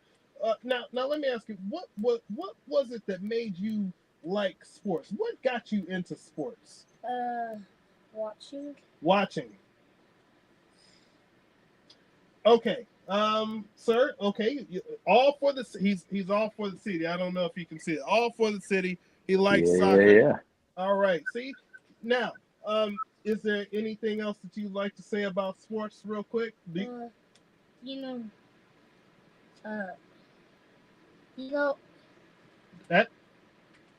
have anything else you'd like to say about sports, sir? Yes. One more thing. Okay, so you like sports. You played T-ball. You played soccer. What other sports would you like to play in the future? Hockey. Okay. All right. You. Hey, now do you like wrestling? Okay. Who's your favorite wrestler? John Cena. Whew, I thought that was going somewhere else. Ah, don't say it. All right. Anyway, I think it's time for you to go. Whoa. All right. We thank Randall for his time. we gotta cut that off quick. Say that name around here. Get out of here. Oh, we had to cut that quick. Who? You. Nephew did a good job, man. Yeah. He's smart, man. His favorite player is Ozzie Smith. Mine too. Hey, I'll say this: if that man is a Cardinals fan, just have him sit around with us for 30 minutes. We'll prepare him. Wash his mouth out with soap after that last thing he said. Oh, we don't even acknowledge that. Last thing he said was John Cena.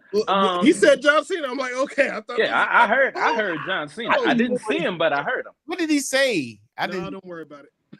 He said John Cena. Yes, that's right. No, but after that though, no. John Cena. He said nothing. He said he had to go upstairs. He said John Cena. Okay, I haven't been watching wrestling in a while. You ain't gotta watch it to know that he said John Cena. That's all. That's all he said. And he said you can't see watch something. He's not here. Okay, if you need a hint, him and John Cena have something in common. You can't see him. Gone. Oh. There you go. All right. Yeah. If I know who, if it's somebody, it is. So, not him. Put it in reverse, Terry. I bet he wish he did. So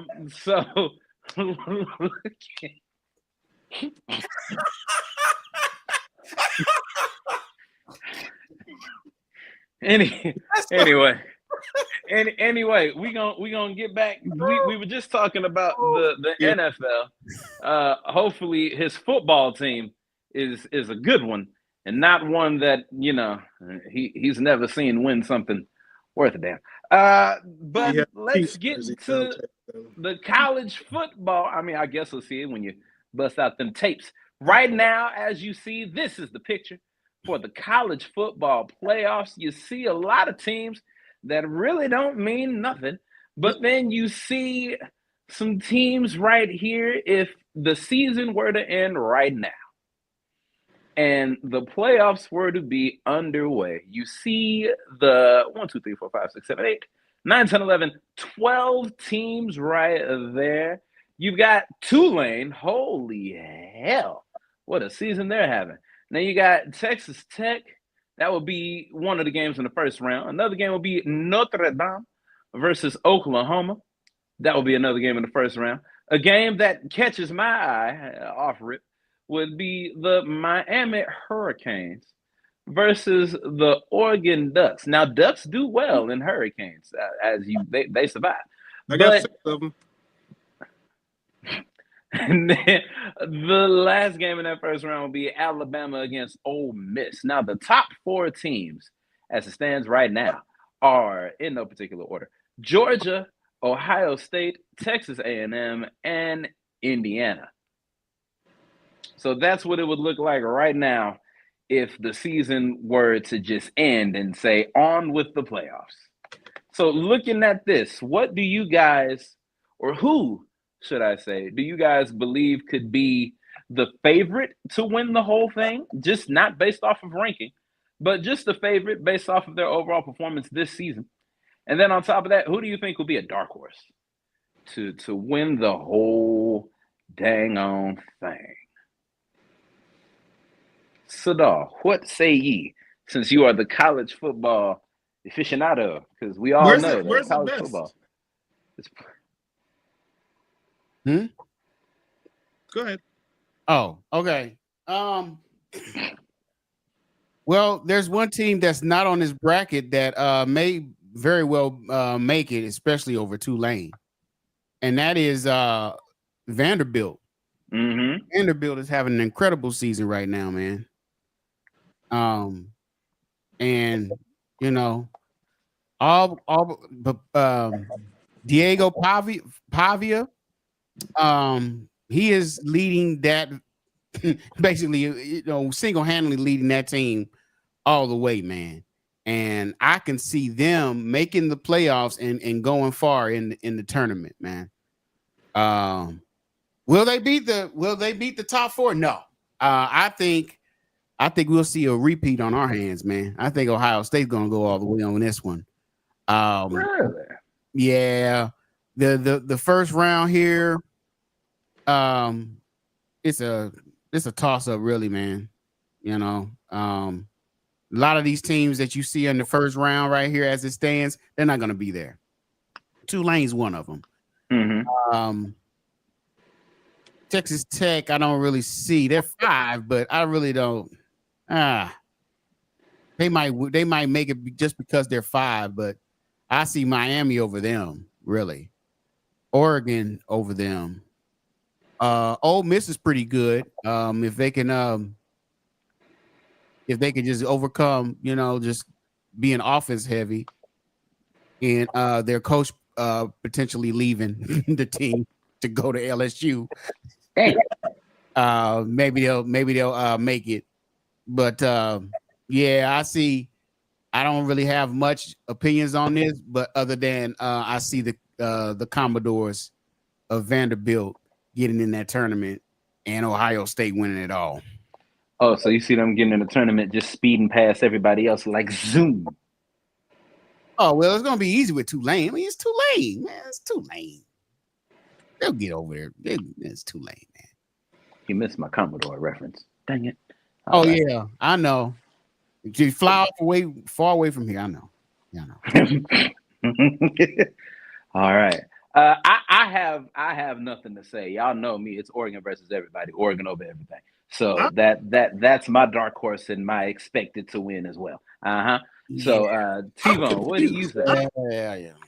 I'm confused. Now, didn't everybody? Now, I want to go back a few years because we've been doing this show for a few years. Some of y'all have been here from the beginning, up in the blue up there. Some of y'all came in little after the show started, and I was calling in by phone, trying to first time, long time caller, and all that type of stuff. And we would talk about these different things, and the NIL would come up and all that type of stuff. And we would always say, "Oh, the NIL is going to create a lot of parity at the top, and you won't get to see the same teams over and over and over." Georgia, Ohio State, Texas A&M. Hey man, these are the same teams as who's always been there. Am I missing something? Georgia, Ohio State, Texas. You can say Indiana, maybe they're new, but you have Alabama still there. Miami's a team who's always had money to some degree, and it's always been in and out. Oregon's been there. Stanton's been talking about him for 6 or 7 years now. Oklahoma, you're damn right, is always there. Notre Dame is always there. Texas Tech is always there. So, I mean, am I the only one who's saying maybe everybody was sold a bill of goods here? Somebody talking about the U out there, but the U. Oh yeah, she sure is. I need her to slide in my DMs. Real fine in that picture. The U. She real fine in that picture though. You may make it, but you know who the big winner here is going to be? It's going to be the NCAA and all these schools ripping off all these players and the athletes and the bands who have to go attend these games because they have to go to and they're forced to go. But if you want me to take a pick, I will. Ohio State's going to go ahead and win all over again. Well, just to be clear, there was a lot of hurt in that, brother. Miami did not make the playoffs last year. No, I know. You do not see Penn State, do you? Wait a minute. No. I said Miami is in and out. Notre Dame is barely in there. Barely. You know? Tulane. Notre Dame. Where was Notre Dame last year? You just skipped over Indiana. Wait a minute. Where did they come from? Indiana. I said you can make a case for Indiana, but Notre Dame. Where was Notre Dame last year, Sadal? Where did they finish at? They were. What? Huh? They lost in the national championship game. Oh, so they made it to the national championship game. That's what you're saying last year, the championship game. And they might barely make it this year. But all I'm saying is that it's mostly the same people there, and y'all were trying to make it seem like this gonna create a lot of parity and everything's gonna change. First of all, the team that you named, the team that you named, they have money, man. That's why they've been on top for all these years. They got money. I know, but that was the thing that I said. That's the thing that I said. Is it's still going to just get the top teams who have all the money. They're just going to be able to compete with the money. Like there wasn't going to be this. And there's also a difference, and we'll get into this. Go ahead. We have a full college playoff now. That's the difference. Now you get to see more teams in the college football playoffs. Instead of some rinky-dink bowl game that they just scoop up money for my point is naming rights and all this.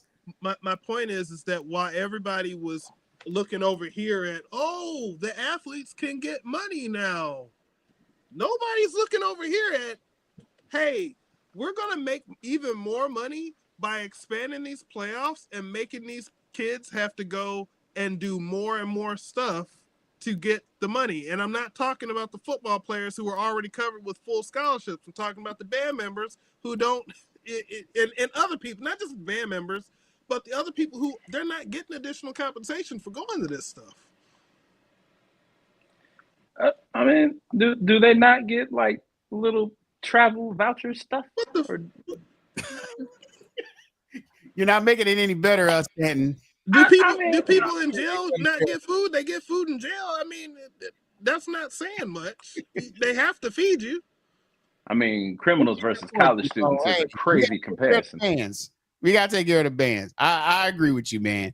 If there's a lot of money floating around, and a lot of other students and student. I don't think people understand the ripoff that really happens with this, especially on that.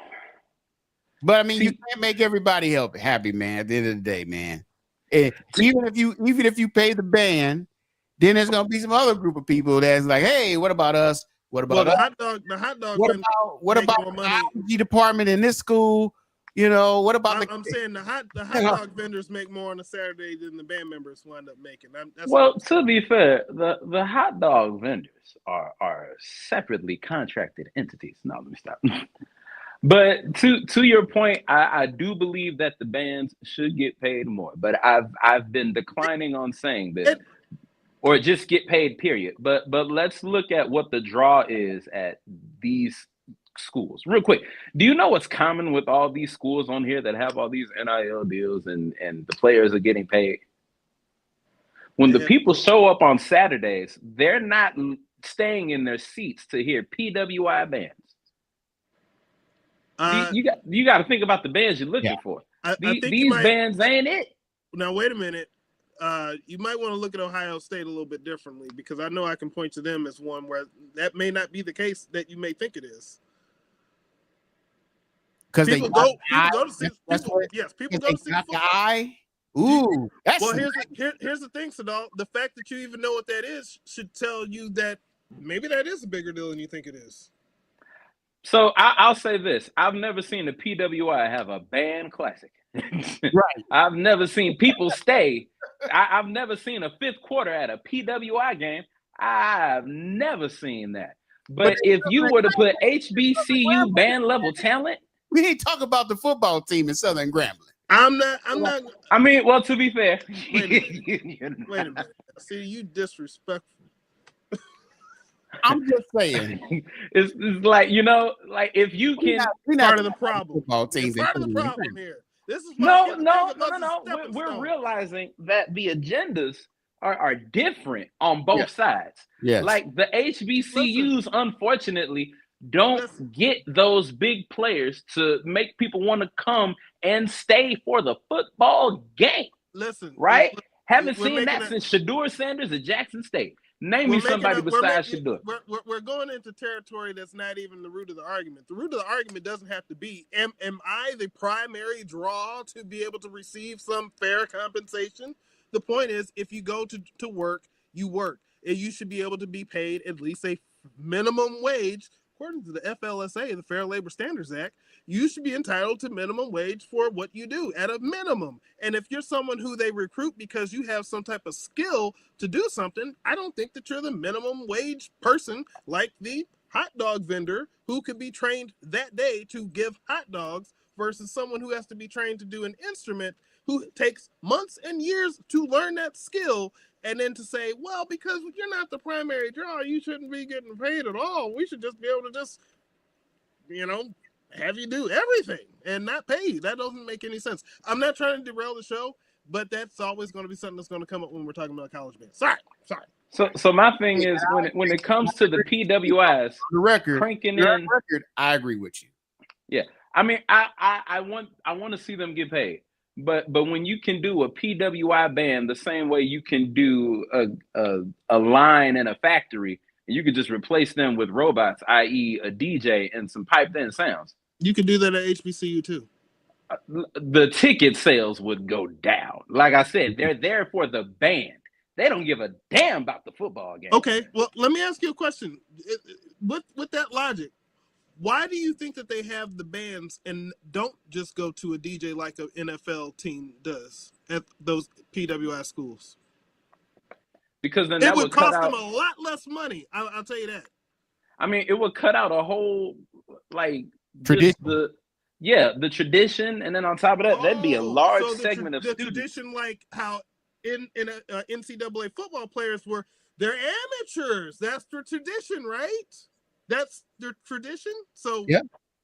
So we're good with traditions when it comes to, well, the band is part of the tradition. They don't really matter, so we don't really need to pay them. But when it's the football players, it's amateurism. Oh, whoa, we can't go with amateurism because they do a lot of stuff to get the money in, so we should pay them despite their tradition.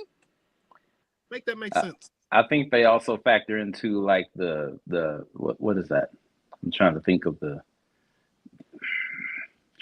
correct terming. The correct term. I told you I'm not trying to hold this show up because Look, okay. So we understand that the bans are relevant. Yeah. But you know what might be losing its relevancy? These 372,000 non-college football playoff bowl games.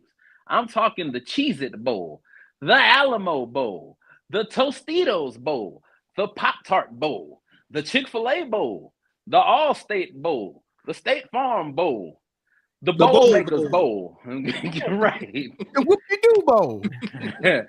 The Best Turf on Turf Bowl. Like, are we getting to the point where anything outside of the college football playoff games, like the Sugar Bowl, do they still call it the Cotton Bowl? Yes, the Rose Bowl. When we gonna change that name? That's a topic for another time. You picking somebody for the Cotton Bowl? Ain't that crazy? The Rose Bowl, like you said, and all the other bowls. Ask the Miami Hurricanes in the mid-'80s how they feel about the Cotton Bowl. Yeah, we ain't got to go there. Now, do they still in the playoffs? Are those bowls? Do they use that format still? Because I can't remember. Do they still, like, when they do the playoff games? Is it still the bowl that they use? Yeah, yes, they do. So yeah. Okay, so go ahead. That frames my answer. Go ahead. Yeah, so for they've got those 4 or 5 relevant bowls, and then they just for the teams that played good, and we're not ready for the season to end, Coach. What is it? Is it Sugar Bowl? They have the Rose Bowl. They have. But is it the same bowl every time? Is my question. Yes. Yeah, those are the 3 or 4 cemented college football bowls. Well, what about that first round of the playoffs? Same thing. They got the different bowls there. But I thought the first rounds were just regular like playoff games. I didn't think they went into the bowls until the second round. They play in the home team stadium. You're right. Yeah, right. And then they go to neutral grounds for the other games. Yes. Mm-hmm. Yes. Are those contracted out permanently, or are those contracted out for a certain amount of years? Because that could also make a difference to this question as well. Because if it's, look, I don't think the Rose Bowl is really going to change, or they're probably not going to at least. Yeah, that ain't going nowhere. They got a whole stadium. But what I'm saying is the Rose Bowl is probably going to hold on to that contract, but that contract could be like for 5 years, and then all of a sudden it could be up for renewal. Maybe it stays, maybe it doesn't. At some point, someone else might come in and bid for it. I feel like the Rose Bowl will be a solid thing because, like I said, the stadium. Did you think the NBA was going to leave TNT? Look, the UCLA already leaving the Rose Bowl. MLB leave in ESPN and come back, but still, they left at some point. You got to test the waters. Hell, even LeBron left Cleveland and came back. You always got to do something to test the waters. But back to the topic. Do we think that all these 50-11 bowls, including the Pop-Tart Bowl, where the mascots are made out of real Pop-Tarts, crazy work? Like, do we see these games as irrelevant? Are they just bigger participation trophies for being on a college football team and doing good? Like, what do you? We're gonna start with you, T-Bone. What do you think about this bowl debacle? Before you even start, T-Bone, man, I'm just getting distracted by these doggone lights in your glasses, man. it's great. I feel like something straight out of Belly. Like, oh man. Steady, are you ready? Okay. That's better. For the record, the Rose Bowl is contracted through the 2026 season, so that could change, which also frames my answer, which is no, they're not irrelevant because these brands want to have bowl games where they will have people, thousands of people, go into stadiums that see their name. There's going to be millions of viewers or hundreds of thousands, depending on the bowls, that are going to watch these games. Millions, and they're going crazy. to use the rights for that, and those are going to change and evolve and all that type of stuff. And just like any of these other sports, like when you have MLB, where you're like, do you really need 162 games? And everybody's like, well, these owners aren't going to give up that money, and the players aren't going to give up that money, so I guess we're going to play 162 games. So these bowl games, they're not really irrelevant. Now we're speaking on the non-college football playoffs. So the Rose football is used for the college football playoffs. I know, but all I'm saying is let's say the Pop-Tart Bowl, they can bid for whatever the rights are to be one of those playoff What you saying? No. What you saying? No. Pop-Tart ain't getting that. I said they Pop-Tart just got here. Well, wait a minute. Who's that? Kellogg's or General Mills? We're talking people with deep pockets, all right? The Pop-Tart Bowl in the college football playoffs is wild. No, at that Wait a point, minute. you just making a joke of the thing. Wow. Did you? Wow. All right. Look, crazier things have happened. I mean, there's You got a big ass Pop-Tart at the end of the damn game popping up. That is edible. Come on, brother. Like they spending more money than what they bringing in. Now, I would also like to point out that it's so funny that last year everybody was talking about, will Deion Sanders make the play? Well, he's bowl eligible. He's gonna make a bowl game. Now he's clearly out of that picture. Are these games irrelevant? Do we need to have these bowls anymore? Does that even mean anything? Like, he wasn't going to the playoffs. He was just bowl eligible last year. He was in a bowl, high marker. Now all of a sudden it's, I don't know if we need these bowls. They ain't mean anything. Just point that out. You just had to. Can I be honest with you? I'm just gonna be honest with you. T-Bone, he made it to a bowl. Yes. I don't know what the hell bowl he made it to. It's too many of them. When bowl season came up, why are there 36 other bowls? But we really need to be focused on these 4 bowls outside of these 36 bowls. It's crowded. It's like the NBA Cup. It's crowded. Ain't nobody, like, no one asked for the multitude of bowl games that kept getting added on. I don't think anyone was petitioning, we need more just for the hell of it. Bowl games. Okay, but to be fair, I mean, I don't see that as any different as their version of a classic when we're talking about HBCUs. Like, there's been a fluctuating list of classics that have happened over the years. They just happen to happen during the season, in the middle of the season, and in a way, it's like, oh, well, this is those versions of classics. I mean, this is their big game where all the fans can come out. My team made it. If you went to one of these schools, you want to be able to go support your school. And a lot of people make travel plans to go to these games, and they're not just going to make travel plans to go to the games that their team isn't in. So yeah, there's reasons to continue having these games, whether they mean something. They've never meant anything really, but that's it. That's all I'm saying. Yeah. So here's my thoughts on the bowls. These bowls are only relevant to the people that are making money off of them. And the alumni. Yeah. So it's not that they're irrelevant. They're not as relevant as they used to be. Back in the day, when they did not have even not one championship game to speak of, these bowl games mattered a little bit more because they showcased some of the best teams going at it on the field. And from there was a committee that voted on who would be the champion that year. There was no game being played for the championship. Now that you not only have a championship game, not only do you have a couple of playoff games, but you have a full bracket, the relevancy of the bowl decreases. And what you see are some of the top players from these teams that go to the regular bowl games that's not in the playoffs. You see them weighing their options if they want to play. Even if they have an NIL deal, they're weighing their options and say, where am I going to be in the draft? Do I want to risk it? They'll sit out. Fair. That are like mid, they'll play those games to see if they can build some tape on them. But other than that, you're not going to see the top players from these teams playing in those bowl games, other than the playoffs, where it means a little bit more to be a champion. And so they are not all the way irrelevant, but they're inching closer and closer to that. You just said some people can get some good tape. But if General Mills can make a couple of bucks, hey, it's really relevant for them. But you just said some people are getting some tape out of that game that could possibly help them in the draft. Yes, for certain people, for certain players, certain players that may be on the brink of a fourth or a third, that could mean something.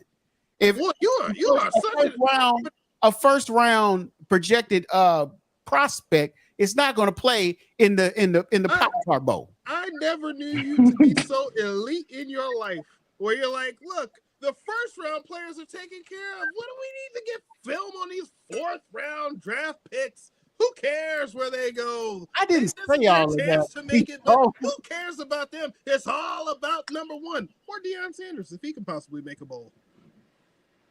You know what, T-Bone, man? You know what? You just go ahead and just keep on cutting your promo against the Sanders family. Go ahead, man. Now, Just be cut the fair. promo. You can be the impartial judge between the red team and the blue team here, but did he just not say? I mean, it's for some people the fourth round, fifth round draft picks. I'm just telling you what the reality is, man. I'm not. But they need that tape, don't they? That's it. I mean, if we want to be honest, the only fourth or fifth round pick that I know in the last 5 years are Puka Nacua and Shedeur Sanders. That's it. And Shedeur wasn't supposed to be nowhere near the fifth round pick, so I can't even Brock include Purdy him. was further down than that. Look at you. I forgot. You see how I just forgot about Brock Purdy, right? So did the 49ers fans when Mac Jones came in. Mr. So, Tom Brady would like a word. Yeah. Tom's different. Like, Tom had to put the work in. Like, and get a few assisting systems. But, we're not going to go into all that Deflategate, Spygate, all them gates. Like, brother, there's a gated community with all these gates he had to go through. Jeez. But anywho, do I believe that the college football bowl games are becoming irrelevant? I will say we've lost sight of what the purpose of those bowl games were. Like what Sadal was saying before, that was the closest thing that some of these teams will get to a championship. So it was more coveted to try to reach one of these bowl games. Now everybody has a bowl game possibility. It's just like a participation trophy. It's like we can play good, just good enough to have some postseason play. That's cool. It's like how Steeler fans are like, oh yeah, we cool with having a what is that, an 8-7 season or a 9-7 season. Guess what? It wasn't a losing season. That's what these bowl games are. It's like we did good. We did good. We didn't do great, but we didn't do bad. We did good. It's like I feel like if you eliminate some of these bowl games, some of these non-playoff bowl games, you will see these teams start to play a little harder. Like you'll see like the Tulane people, like still don't know where Tulane came from, but like you'd see more Tulane level step ups of the team. What'd you say? The fork in the road, Tulane. Anyway, we're done with that topic. We're gonna go ahead and move on to the NBA season because Lord have mercy, that was, jeez. All right. So as you all know, we're not even 20. Wait, Stanton, T-Bone, did you get all your slander of Sanders out, or you got some more? I don't think that anything I said was slander. I just pointed out the facts that last year everybody was talking about how big of a deal it would be if he made a bowl game, and now this year, when he's not even in the conversation of bowl games, now are they relevant or are they not relevant? Well, let's talk about why it was such a big deal. That was a big deal. To the NBA. No. Since you wanted to bring it back on up, let's talk about why that was such a big deal. The Coach Prime, other way.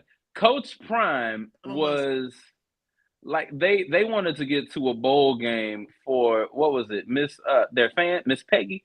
I think that was her name. Is Miss Peggy? Yeah. So they were doing it for her. Like they were like, we're gonna get a bowl for Miss Peggy last year. This what we going It's on video. He said last year we wanted to get I'm this sure for Miss every Peggy. team This has year, a reason why they want to do some stuff where they can point to a sentimental fan. It only matters when it's prime time, though. I'm sorry, no, because when you talk about I'm not going to bring up the fact that the team that had the two old players had personal health issues that he was dealing with and didn't really have a full off season healthy to get ready for the season. But you know what? I'm not even knocking him for the season. And make any, you know, I'm not even knocking him for the season. I'm just pointing out from the panel that we have here, and I will go through these tapes and pull the archives. You know I have time. I don't have time, but I'll make time. You know that he's gonna make a bowl. You weren't doing it for Miss Peggy. You were doing it for you. And you. Oh, if I said something, if it was on tape, trust and believe, and this ain't no legal preparation of jargon, I sincerely do not recall. But on to this NBA season, we're not even 20 games in, and we're seeing some things that maybe we did or did not expect. Any early takeaways from this point in the NBA season outside of the return of the NBA on NBC, which just brings me so much joy to be able to experience this? T-Bone, what you got? Well, this one's one I'm going to have to kind of take a step back in because those games are usually conflicting with some other stuff that I got going on. Yeah, that is true. Let me tell you something. Being on the East Coast, I know I said it last month, LeBron want to play at 11 o'clock. I ain't got it. I'll be asleep. 11 o'clock Eastern. All right, I'll catch a highlight. So I haven't really been keeping up. I did see the game between the Battle of LA last night. And boy, oh boy, Luka Doncic is still in Chris Dunn's head. That's what I got to say about that. But when I look at the season right now, a team that is firing on all cylinders, pun intended, is the Detroit Pistons. That engine is running smooth right now. I believe today they're going for their 14th win, if they haven't got it already. But I know that they had a game today. They were on a 13-game win streak. And I can just say that Cade Cunningham is more and more stepping into his first overall draft. He did not get that win. They didn't win today? Oh, it's over? Yep. Dang. Well, a 13-game win streak this early in the season is incredible. I'll say that. So shout out to them Detroit basketball Pistons. That's one takeaway. No, never mind. Oh, hold on. Never mind. That's wrong. That's one takeaway. Oh, Lord. They lost against Boston. A Tatumless Boston? See, Jaylen Brown's hairline done rubbed off on somebody, and they got blinded, and they couldn't see. No, you know what? That's a takeaway. Take away Beijing. Why these players got hairspray? Let's talk about it. Barbers. Barbers, if you are cutting professional players that do not wear headgear, don't put no dye in their head. You know who I blame for this? Sadar? You know who I'm going to say. Carlos Boozer. Yes. That's who I blame for all of this. The OG of Beijing. Ever since he went from being bald and a low beard to having all this filled and the beard, like everything was just there. But you see, the difference is he set his the night before. So the follicles had a moment to set in and not rub off against nobody. Because the follicles of what's left. You gotta let it set. You gotta let it grip to what it can, and then it'll do the rest. Jaylen Brown, however, he done went from the high top juice box to the low cut to now you got Beijing. It's just like you, Devin Booker. Man, it's just getting ridiculous. I'm tired of hair dye. And they ought to be ashamed of themselves because the one mother lover who need it and he ain't using it. Shame on y'all. LeBron don't be coming in here with no hair dye during the game. He get all his hair dye and stuff for commercials. But when it's game time, wipe it all off. Ain't nobody tell Jaylen Brown that. So that's a takeaway. My Bulls were fool's gold at the beginning of the season. That's another takeaway for me. They getting right back on track. Takeaway is not. I don't know if it's game related, but it's basketball. What you got, Sadar? What the hell Andre Drummond was thinking? Squaring up. That's what I want. That's all I want to know. Hey, because he was squaring up, and then when Wendell Carter turned around, He was like, the square up went away. He was like, my bad, bro. I didn't know you was like that. He just said, do something. Come on, bro. Do something. Like, you know, I will always. That's all I had about basketball. I just saw that. I'm like, what is he doing, man? Let me tell you, I'll always be a fan of Wendell Carter. I feel like the Bulls gave up on him and a lot of other early talent too early. Because keep in mind, Lauri Markkanen was also on the Bulls too, and they traded him away. And with the exception of Vucevic, who we got in that trade, as they call him, Vucci Man. That's his nickname from Stacey King. Also, that's another takeaway. Stacey King is one of the greatest color commentators in basketball, period. I need y'all to tune in to some basketball broadcasts for the Bulls. Whenever Stacey King is on the call, just understand the nicknames, the quotes. You see he went viral when Vooch hit that game winner when he was quoting Fred Sanford talking about "Oh, Elizabeth, I'm coming again. It's a big one." I don't think the youth knew. Yeah, they didn't, which is why they tore him up. But you know, it did what it needed to do. It got some eyes on the topic. So those are my takeaways right now. The Bulls are slowly becoming what I thought they were going to be. I wish Rio was on the show so I could tell him 19-63 may be on the way. Like, hey, what's going on with them Mavericks? A flop. Let's talk about it. A year after the worst trade to ever go, well, one of the worst trades around a basketball player to ever go down, Nico Harrison has been relieved of his duties. Cooper Flagg is flying at half staff right now. I think he just got injured. Also, you got Anthony Davis who's doing the same thing he does, just being injury prone. You got Kyrie who's not back yet. And when he comes back, nobody knows. How he'll be, nobody knows. And so it's just, they tried, they failed. It looks like this may be an unintentional tank for a first round pick again. But you know, they are starting to be in a rebuild. They need to admit it's a rebuild coming. Is there some drama going on inside the team between Klay Thompson and wait, there's another guy. Wait, I gotta look so far down on the bench here. I don't know. I don't know.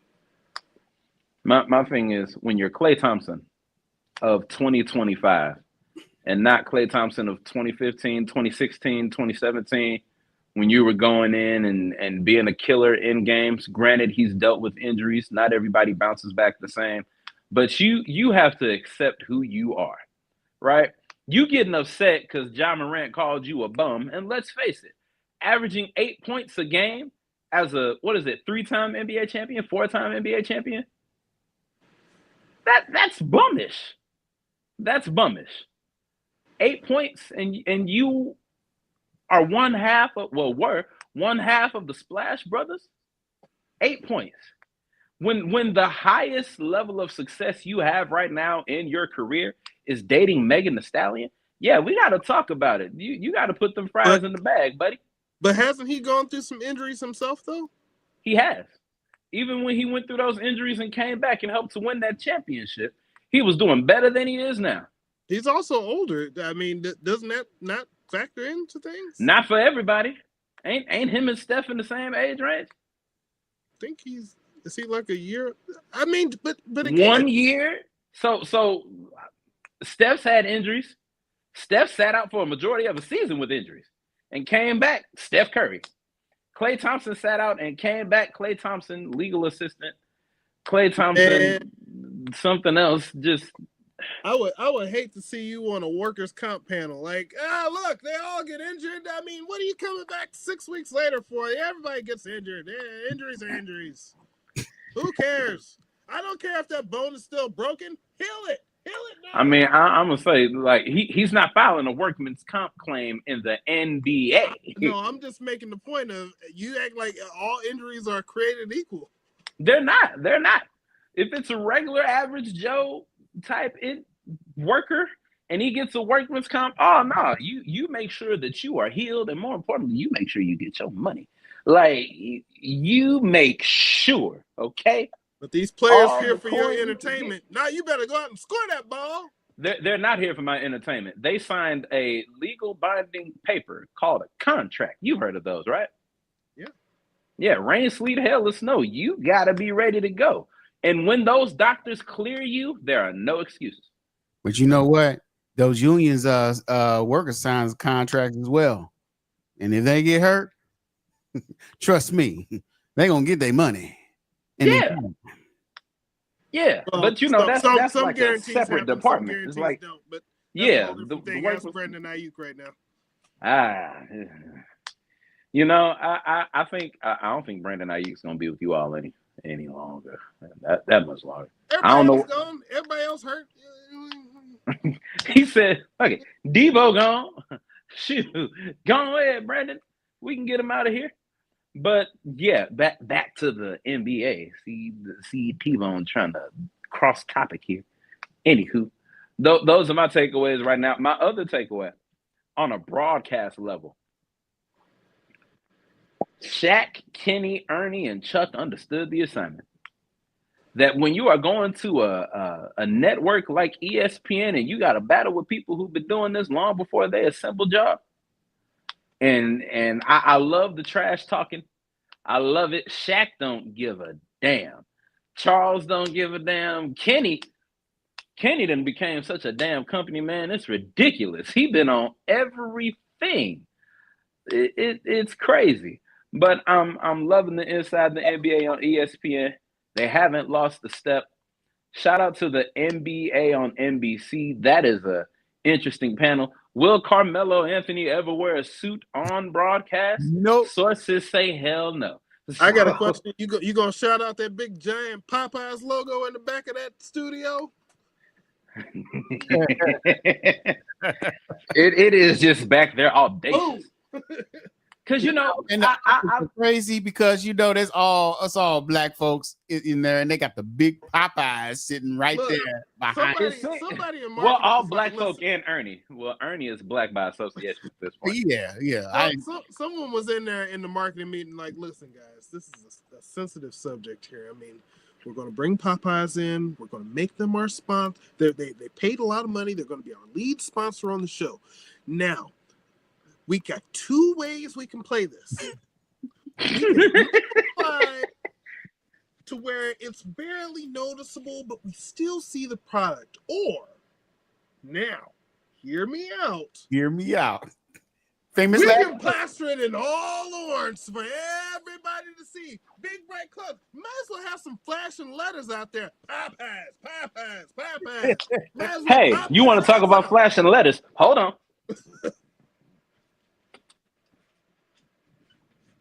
You mean flashing like that? Flashing letters, just big bright. Let's go Vegas style with these letters out here. And they were like, you know what? Y'all can't see the flash. It's flash flashing back here. Y'all just can't. See, wait, you can see it a little bit. It's that slow motions. There it is. Popeyes like that. You know, they could at least put it in like the top right corner. How they just have a brand right there, like you know. WWE loves to be Wheatley, American vodka. I wonder why. They could have just had Popeyes right there in the corner. But no, when they come back from commercial, when they go to commercial, one of the commercials, this segment of Inside the NBA is brought to you by Popeyes Louisiana Chicken. Love that chicken from Popeyes. Listen, and then Shaq had to get on them. Shaq had to get on them about that. Be like, hey, y'all gotta season that up or something. Love that chicken from Popeyes. I may regret this, but I got a controversial take. Maybe they know their audience.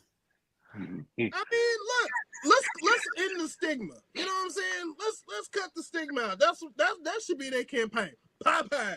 Let's cut the stigma out, people. Eat that chicken. All right. Popeyes. Everybody loves chicken, not just anyway. Hey. No, we can't say that. Hold it now. Naysayers. We can't say that. Naysayers, right? Naysayers. They can't say that on TV. No. I thought you was gonna say naysayers. Everybody else gets to say it on TV. Hey, what did Tom say? Hell, Tom Brady got to say it on TV. Why can't I? Odigizua just blasting through Nickert. Excuse me, Landon Dickerson right there. Hey. I knew the producer was gonna have that clip. Oh no, I made sure to make sure that clip was ready. I'm pretty sure he already had it, but I just wanted to make sure he had it if he didn't have it. Because that right there. Can we see that one more time? What? Odigizua just blasting through Nickert. Excuse me, Landon Dickerson right there. He knew. You know what? We just had a Baptist guest preacher at my church on Sunday. We just had a Baptist guest preacher at my church on Sunday, and they said they do things in threes. So can we see it one more time? Odigizua just blasting through Nickert. Excuse me, Landon Dickerson right there. Woo-wee. Like, I promise you. In the chat, Stanton? Huh? What did you say in the chat? Oh, yeah. Look, between that MAGA hat when Trump was in office to this, Tom ain't beating them allegations. I mean, look. Tom ain't beating that at all. It's very clear that he didn't do his vocal warm-ups. Oh, no, he did. Did you hear the cleanliness with which he delivered that word? Black, like all he was missing was them in front of that. Blasted through them. I mean, Landon Dickerson. Michael Porter Jr. recently said, "Oh, I don't like this. That if the Nuggets don't win this, that was a good one. Don't try to get me on that. They might have to break up the team." Lou, are you buying that this is the last? Man, now that one, that was. They're both slips. I mean, they both. No, that is how you can tell that woman had jungle fever in her life. The way she said it, no ER at the end, just a straight AS. She done been here before. All right. New Stevie Wonder. You gotta warm up. If you're doing broadcasting in a serious way, you gotta warm up your mouth. You gotta go. Pause, brother. What? Golly. What? You gotta. Hey, you know what? We just gonna keep this thing on moving. We got another segment. Vocal scale. We had a phenomenal day today. Negro League Museum and Arthur Bryant's Barbecue. That's always gonna be the all-time. Hey, I wonder if Arthur Bryant's is on Uber Eats. Let me see. Next to the Negro League Museum and the Popeyes across the street.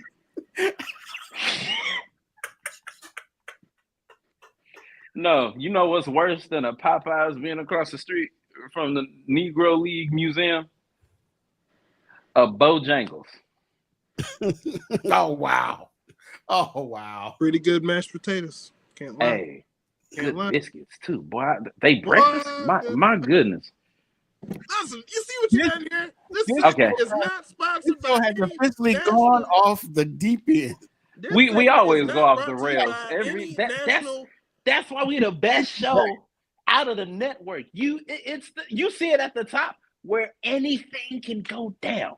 I don't want to believe it sometimes. Man, look, last month we had a social media expose. This month we just got different ways white people can say words they're not supposed to. You never know what you're gonna get here on this show. Oh man, speaking of it, it's time to let some of them know. That's right. I'm talking about naysayers. Oh, yeah, I thought I was talking about the other thing. No, pay attention to my pulsing Christmas tree. So it is that moment where we decide to let somebody know that your mindset, your way of thinking may be straight, pure basura, boo-boo, caca, if you will. Or you can let somebody know to expect the unexpected. I'm going to save mine for last because I don't know if it's going to happen, but I just want to put it out there so I won't be caught off guard if it does. So, dog, what you got? I just want to ask one question to all of these so-called commentators that talk about the NFL. Are we finally ready to have this conversation? What conversation am I talking about? I don't know. The Los Angeles Rams. Can we finally acknowledge the Los Angeles Rams? Can we please? What we acknowledging? That they are the best team in the league right now. We always talk about East Coast teams. We always talk about all of these blue blood teams like the Cowboys, even if they're winning or losing, but they just kind of do a little speed bump over the Rams when they talk about them, and they off to the next team. The Rams have one of the best record in the NFC. I thought you were about to say NFL. And I want them to stay quiet. Got the keep best that record. keep that same energy. And I don't care what you say. Matthew Stafford is the front runner of the league MVP. I don't care about the young kid in New England. He's not better than Matthew Stafford. Stop it. Stop it right now. Stop He's in the AFC. He's in the AFC. Yeah. What that mean? Talking about what that mean? A league in MVP. Competition. Oh. T-Bone, let me finish, man. You know what? I don't interrupt you when you on your Sanders rants. Okay, don't interrupt you. Okay, I'm talking to these naysayers. Maybe I'm talking to you, T-Bone. Maybe you're one of the naysayers too. I've been called worse. But man, I just like over the years, ever since Sean McVay got on board with this team, the Rams have that's been on an upward trajectory. They even won a Super Bowl, but yet they're not talked about amongst the best teams in the league. And I never understood it. Now you can't ignore it. You can't ignore the Rams now. It hurts them to talk good about the Rams or even talk about the Rams in general. But they are here. They are one of the best teams in the league. Acknowledge the Rams. That's all I got to say about that, man. You said there was some warmed up vocal cords. I sure did. I just want to say, even before the season started, at the end of last year, when I said that the Rams were that team, I got so much opposition, even from you, Sadal. And then you had to come on this show and backtrack your words. So I just want to say, I'm glad you're here with me, brother. Welcome. I've been waiting on you. Because I know he was like, can I take back my statement? The Rams didn't have a winning record at the time you said it. For the record, both now they do. In the June episode that we had where we were talking about people that were surprised, both of y'all did not surprise me. Both of you picked the Rams as teams that would surprise everybody. See, you're talking about the June episode. I'm talking before that. Well, you got to direct the people to the episode so that they can go back and listen in the archives. So, I know. Direct them to all the episodes. You're just picking one, brother. Pick the one before that too. It was right after the Super Bowl. I was like, it's cool. Rams gonna be back. That's ours. Because the Rams should have been in Super Bowl 59. But I'm gonna let that go about that blatantly missed roughing the passer call in that divisional game. Because as you can see, we doing fine right now. I didn't want to jinx the team. Because it ain't even a matter of jinx, brother. In this very show, when somebody really touts their team, it doesn't go well for them. So T-Bone. I'm just saying, I'm not saying any names. I'm just saying overall, when people start touting their teams too loudly, it just doesn't go very well. Boy, let me tell you something. Carefully on my naysayer. I will say T-Bone been real careful recommending them 49ers ever since Super Bowl 58. Ever since that loss, he done been real quiet saying that they gonna do it. Shoot, what was it that year? The next year, Sadal, didn't you say they were gonna do it? But it was a reverse psychology thing. I still love it. It's one of my favorite moments on the show because he couldn't say nothing. He just sat there like, okay, I agree. So that's your naysayer to the folks who aren't paying any attention or trying to downplay the success of the LA Rams right now, right? Yes, but they Okay. can't. They can't. They cannot. T-Bone, do you have one? I do. I am inspired right now. I got to tell you, Sadal, you have inspired me. And this isn't about you. This is about the naysayers of the 49ers. Because no matter what anybody has said, this team has battled injuries left. And I'm not signaling Sadal out because I don't think that he's, I could have missed some things. I've been in and out over the past few months, but I mean, the 49ers have battled through injuries for a few years now, going back to the time when they were in the NFC Championship game with Brock Purdy, without Brock Purdy because he was hurt and everybody was hurt, and then they got knocked out. And then the next year, that's when they went to the Super Bowl. If I could have the years mixed up. And then last year, look, the injuries caught up to them. This year, they've had the injuries continue to go on, and even though they're winning, people are like, but look at this is an injury. They're not going to be able to do this. They're not going to be able to do that. And you know what? The team has got a record that is towards the top, one game away from the best record in the NFC. And nobody seems to even think that they even have a chance. Am I saying that they're going to win the Super Bowl? No. They could. I'm not saying they won't, but I'm saying that they can. They can at least make it to the Super Bowl. And all I'm saying is, man, where's the people who can at least say, oh, well, this is a strong playoff contender? Because no matter what anybody wants to say about the 49ers, you do not want to see the 49ers in the playoffs historically. They've been to more NFC Championship games over the past 10 years than any other team. So I don't understand why people think, this team has all these injuries during the regular season, but even though they're slowly but surely getting piece by piece back and continuing to win more than they're losing, man, hey, they're going to be a playoff team, and they're going to be someone in the playoffs that when they get there, you don't want to see them. Now, ironically, that's some fool's gold right there because, yes, they've been in the NFC Championship. Yes, they've gone to the Super Bowl. They've done all that in the span of these last 31 years. Healthy, unhealthy, in between. Yet at some point, they always come up short. Whether it's on the big stage or whether it's backstage of the big stage at the NFC Championship game, or whether it's the NFC divisional game. Like, whichever game it is, it's like...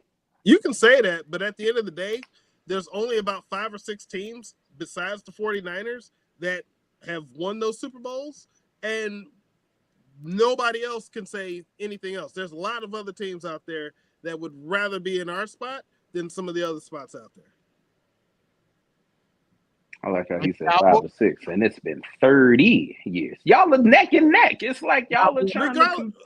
It's 5 versus 5 with y'all. I can't even say they've been to the title game. I was about to say, you're talking about the Cowboys. When was the last time the Cowboys went to the NFC Championship? When was the last time they won the NFC Championship? That's my point. You know why? Because that spot same year that they won the Super Bowl. Huh? I said the same year they won the Super Bowl. Yeah. 1996. Jesus Christ.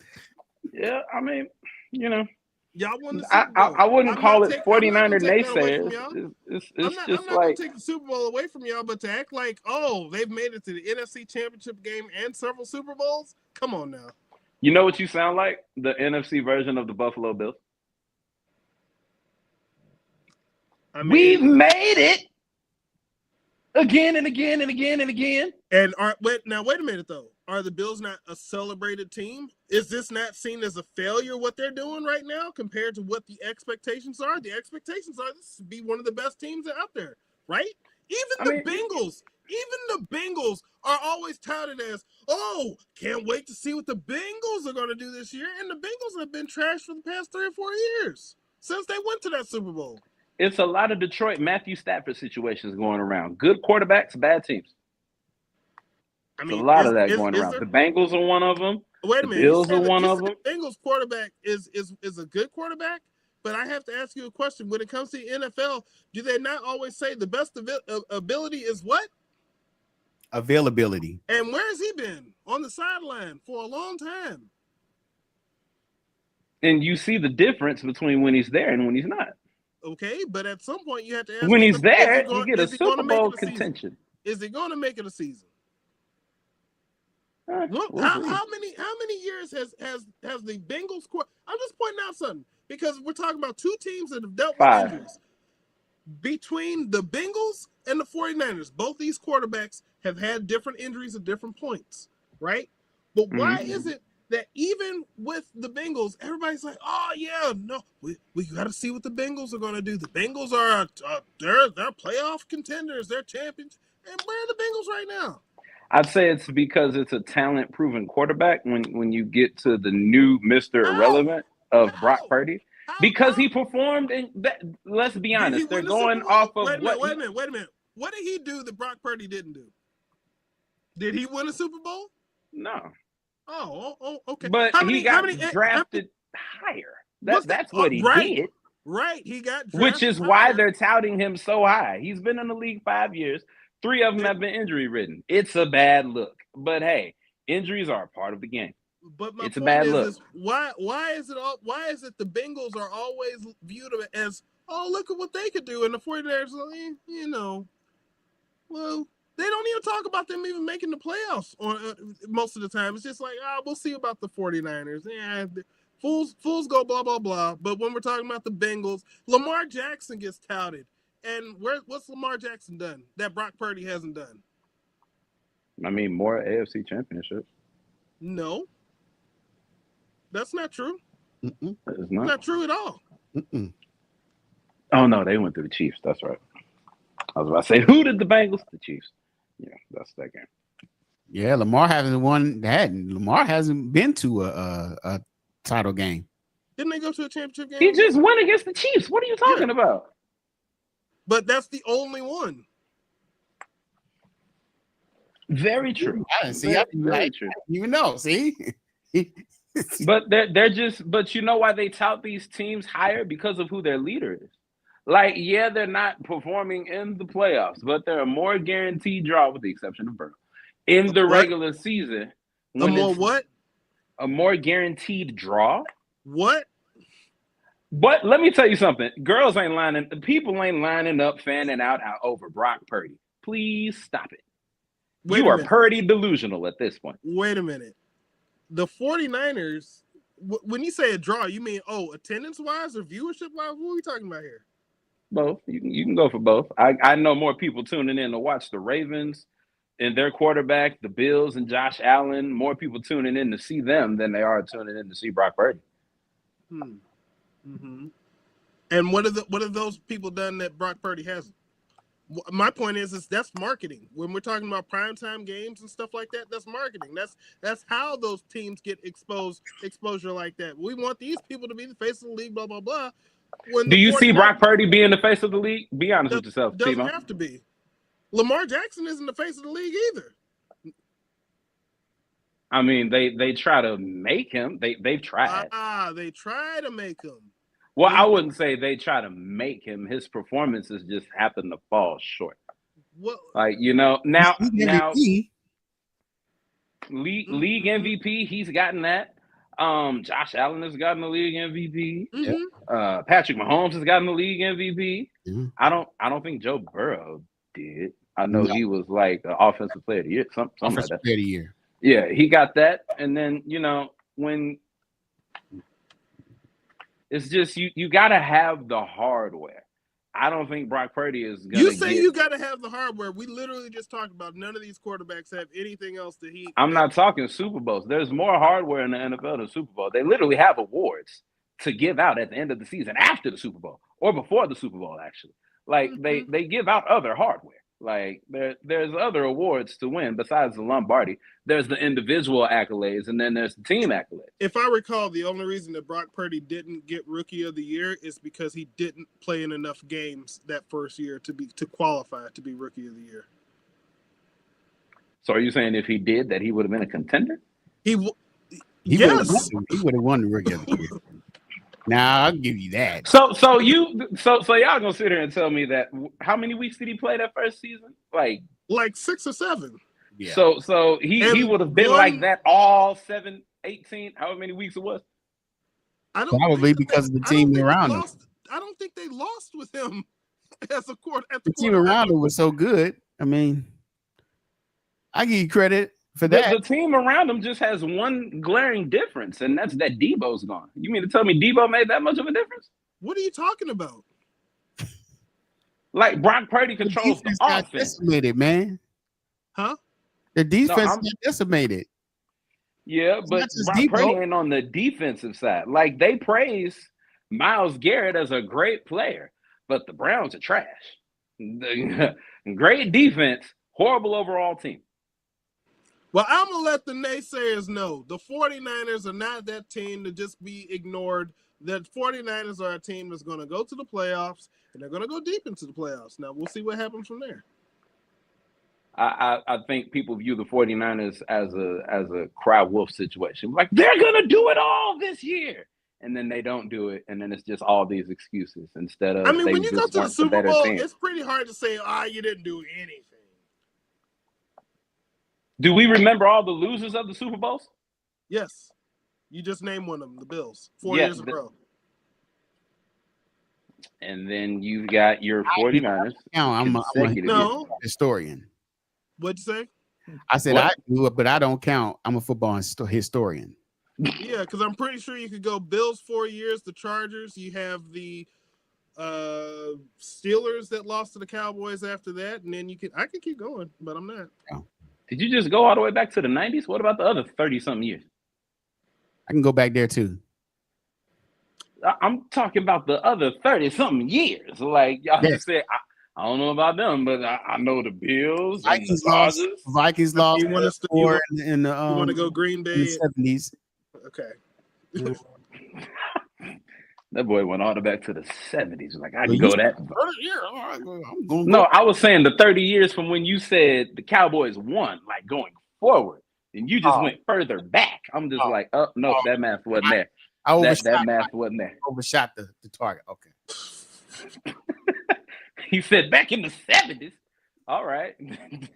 When the Negroes had a shower in separate locker room. Anyway.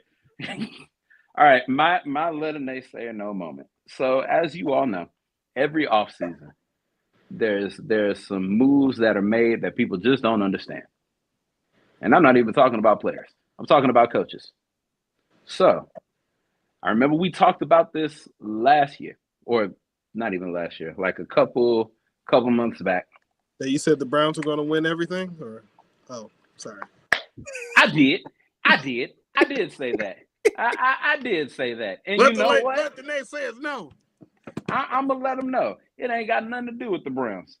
Hell, with Shador at the helm, give him a good 5 years. I don't know why I keep saying 5. Give him some time and a good team. He'll do something your 49ers haven't been able to do in the last 30. And I'll bang on that. That's probably the best quarterback that they've seen, which is crazy because he a rookie and he only has room to improve. Baker? All right. Okay. No. I'm talking about Shador, brother. Well, you said anywho. I'm just saying Baker was there. No, I said it. No, let the record show. I was not a Baker guy. We all know that. I wasn't a Baker guy. At that time, when Baker started playing, I was just like, okay. Like, we can run back all that footage from those poor camera days. Look how far we've come. That aged real well. What about Bernie Kosar in the 80s? You know, they and anyway, Jesus. Never mind me. I don't. Never mind me. But look, if there is a quarterback, a coaching change in Pittsburgh, I'm saying if, because I don't know. But something that crossed my mind, there is a NFL insider who works for CBS. They didn't name the coach, but there was a quote, long-time head coach who was looking for a change of scenery. All I'm saying is there's a team in the NFC that has a great team assembled, though a good part of their offense is out by injury. Next year, they should and will be healthy. What if Mike Tomlin somehow, don't be surprised, let me say that, don't be surprised if some way, somehow, Mike Tomlin ends up in New York. It's a dead horse in Pittsburgh. His shining light is TJ Watt. That's about it. I can't name any other good players right now in Pittsburgh that are actually worth it. Well, Jalen Ramsey. Other than that, I can't really name them. But when you look at New York, you look at all their pieces they have to win now. All they need is a competent head coach. If that head coach, who is tired and needs a change of scenery, does indeed turn out to be Mike Tomlin, don't be surprised if he goes to the NFC. That's my little naysay there, Mo. That's my moment. Don't be surprised. Me, I'm saying it just in case it does happen so that I can say I wasn't surprised at all. I'm still going to be a little surprised. Right, huh? You look surprised right now. You're damn right I did. That's how I'm going to look when it happens. And then I'm going to be like, oh my, I knew all along. You see how that went from surprise to certain? Just like that. Well, hey, that's the show. No, it ain't.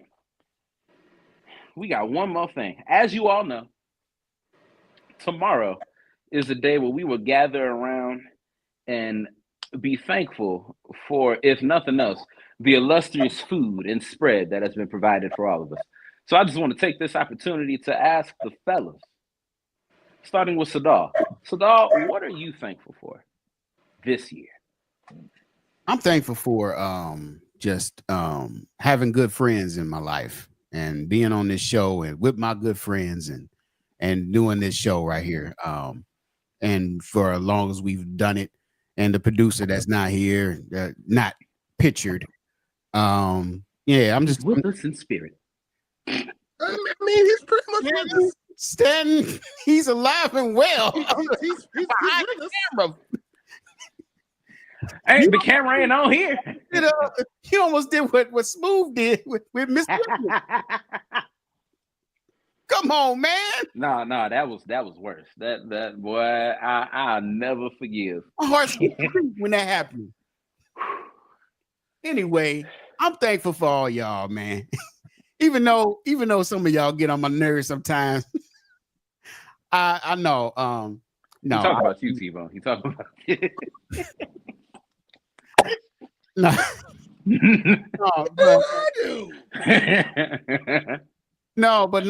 No, seriously. I am thankful. I am thankful that, you know, got some good friends. I got a good hobby here to be on this show. And, you know, live and well to do it.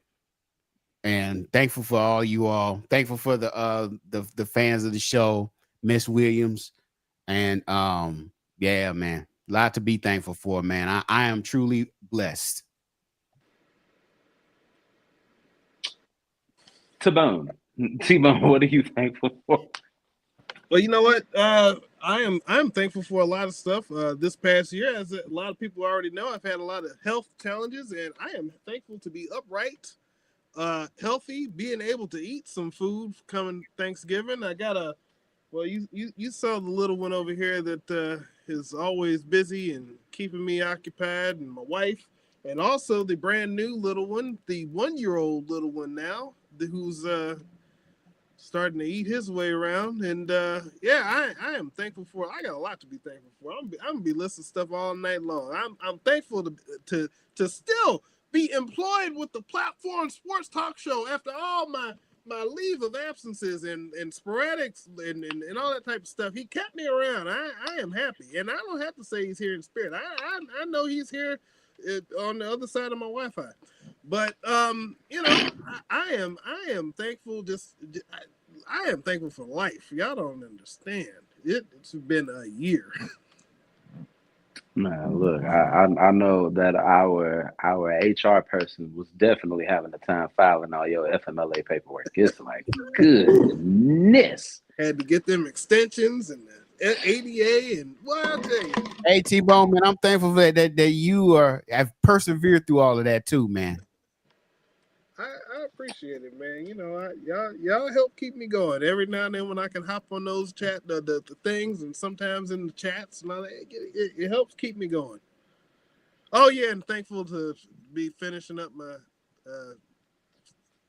fall semester of law school. I try to forget that that's going on right now as I'm trying to take a break from it.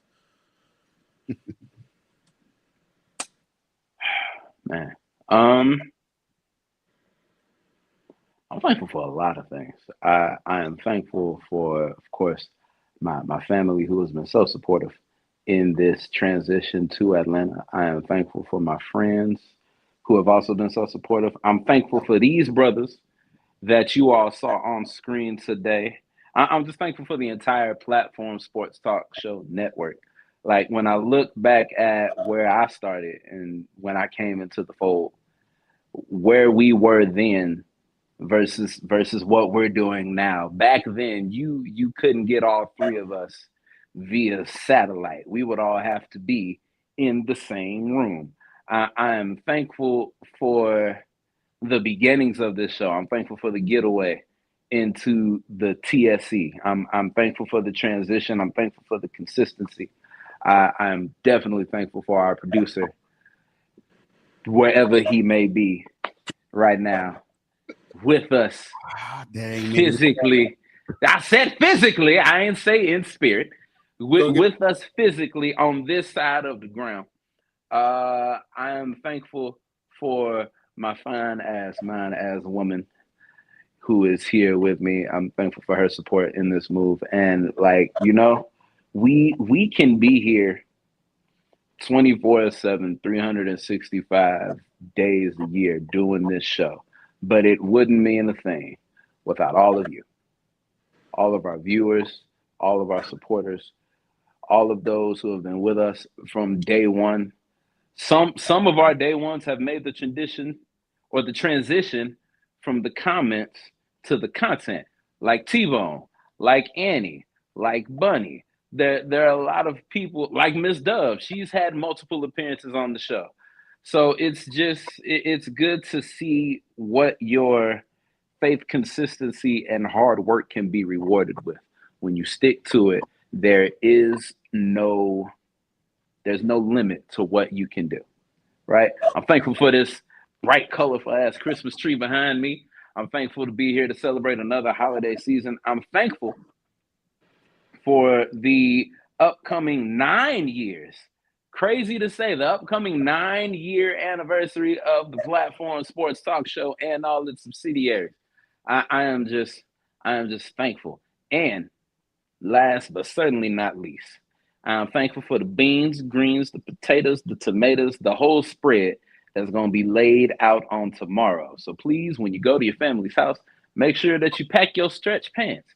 Make sure that you got your Tupperware and your styrofoam containers, your heavy-duty paper plates, and your aluminum foil. Don't be that person. Bring your own silverware.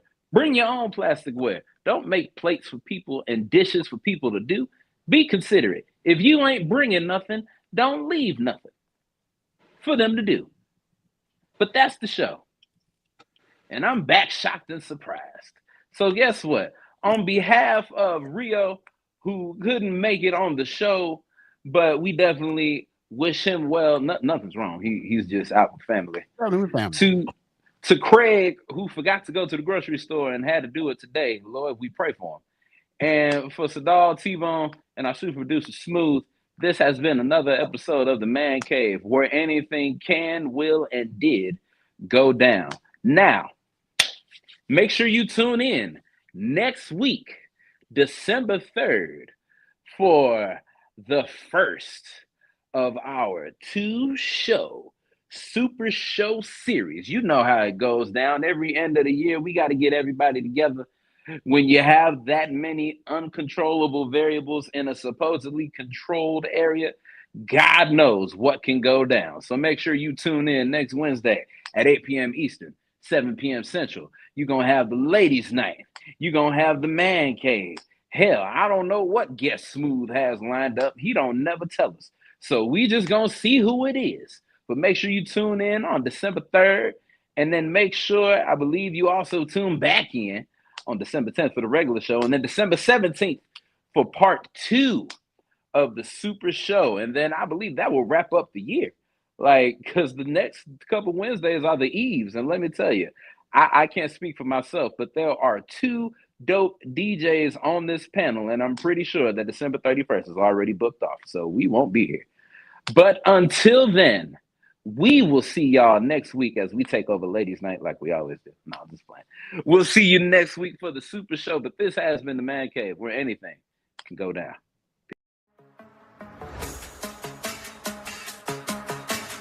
What you have just experienced was brought to you by Smoooth Productions. Until next time, stay tuned and stay smooth.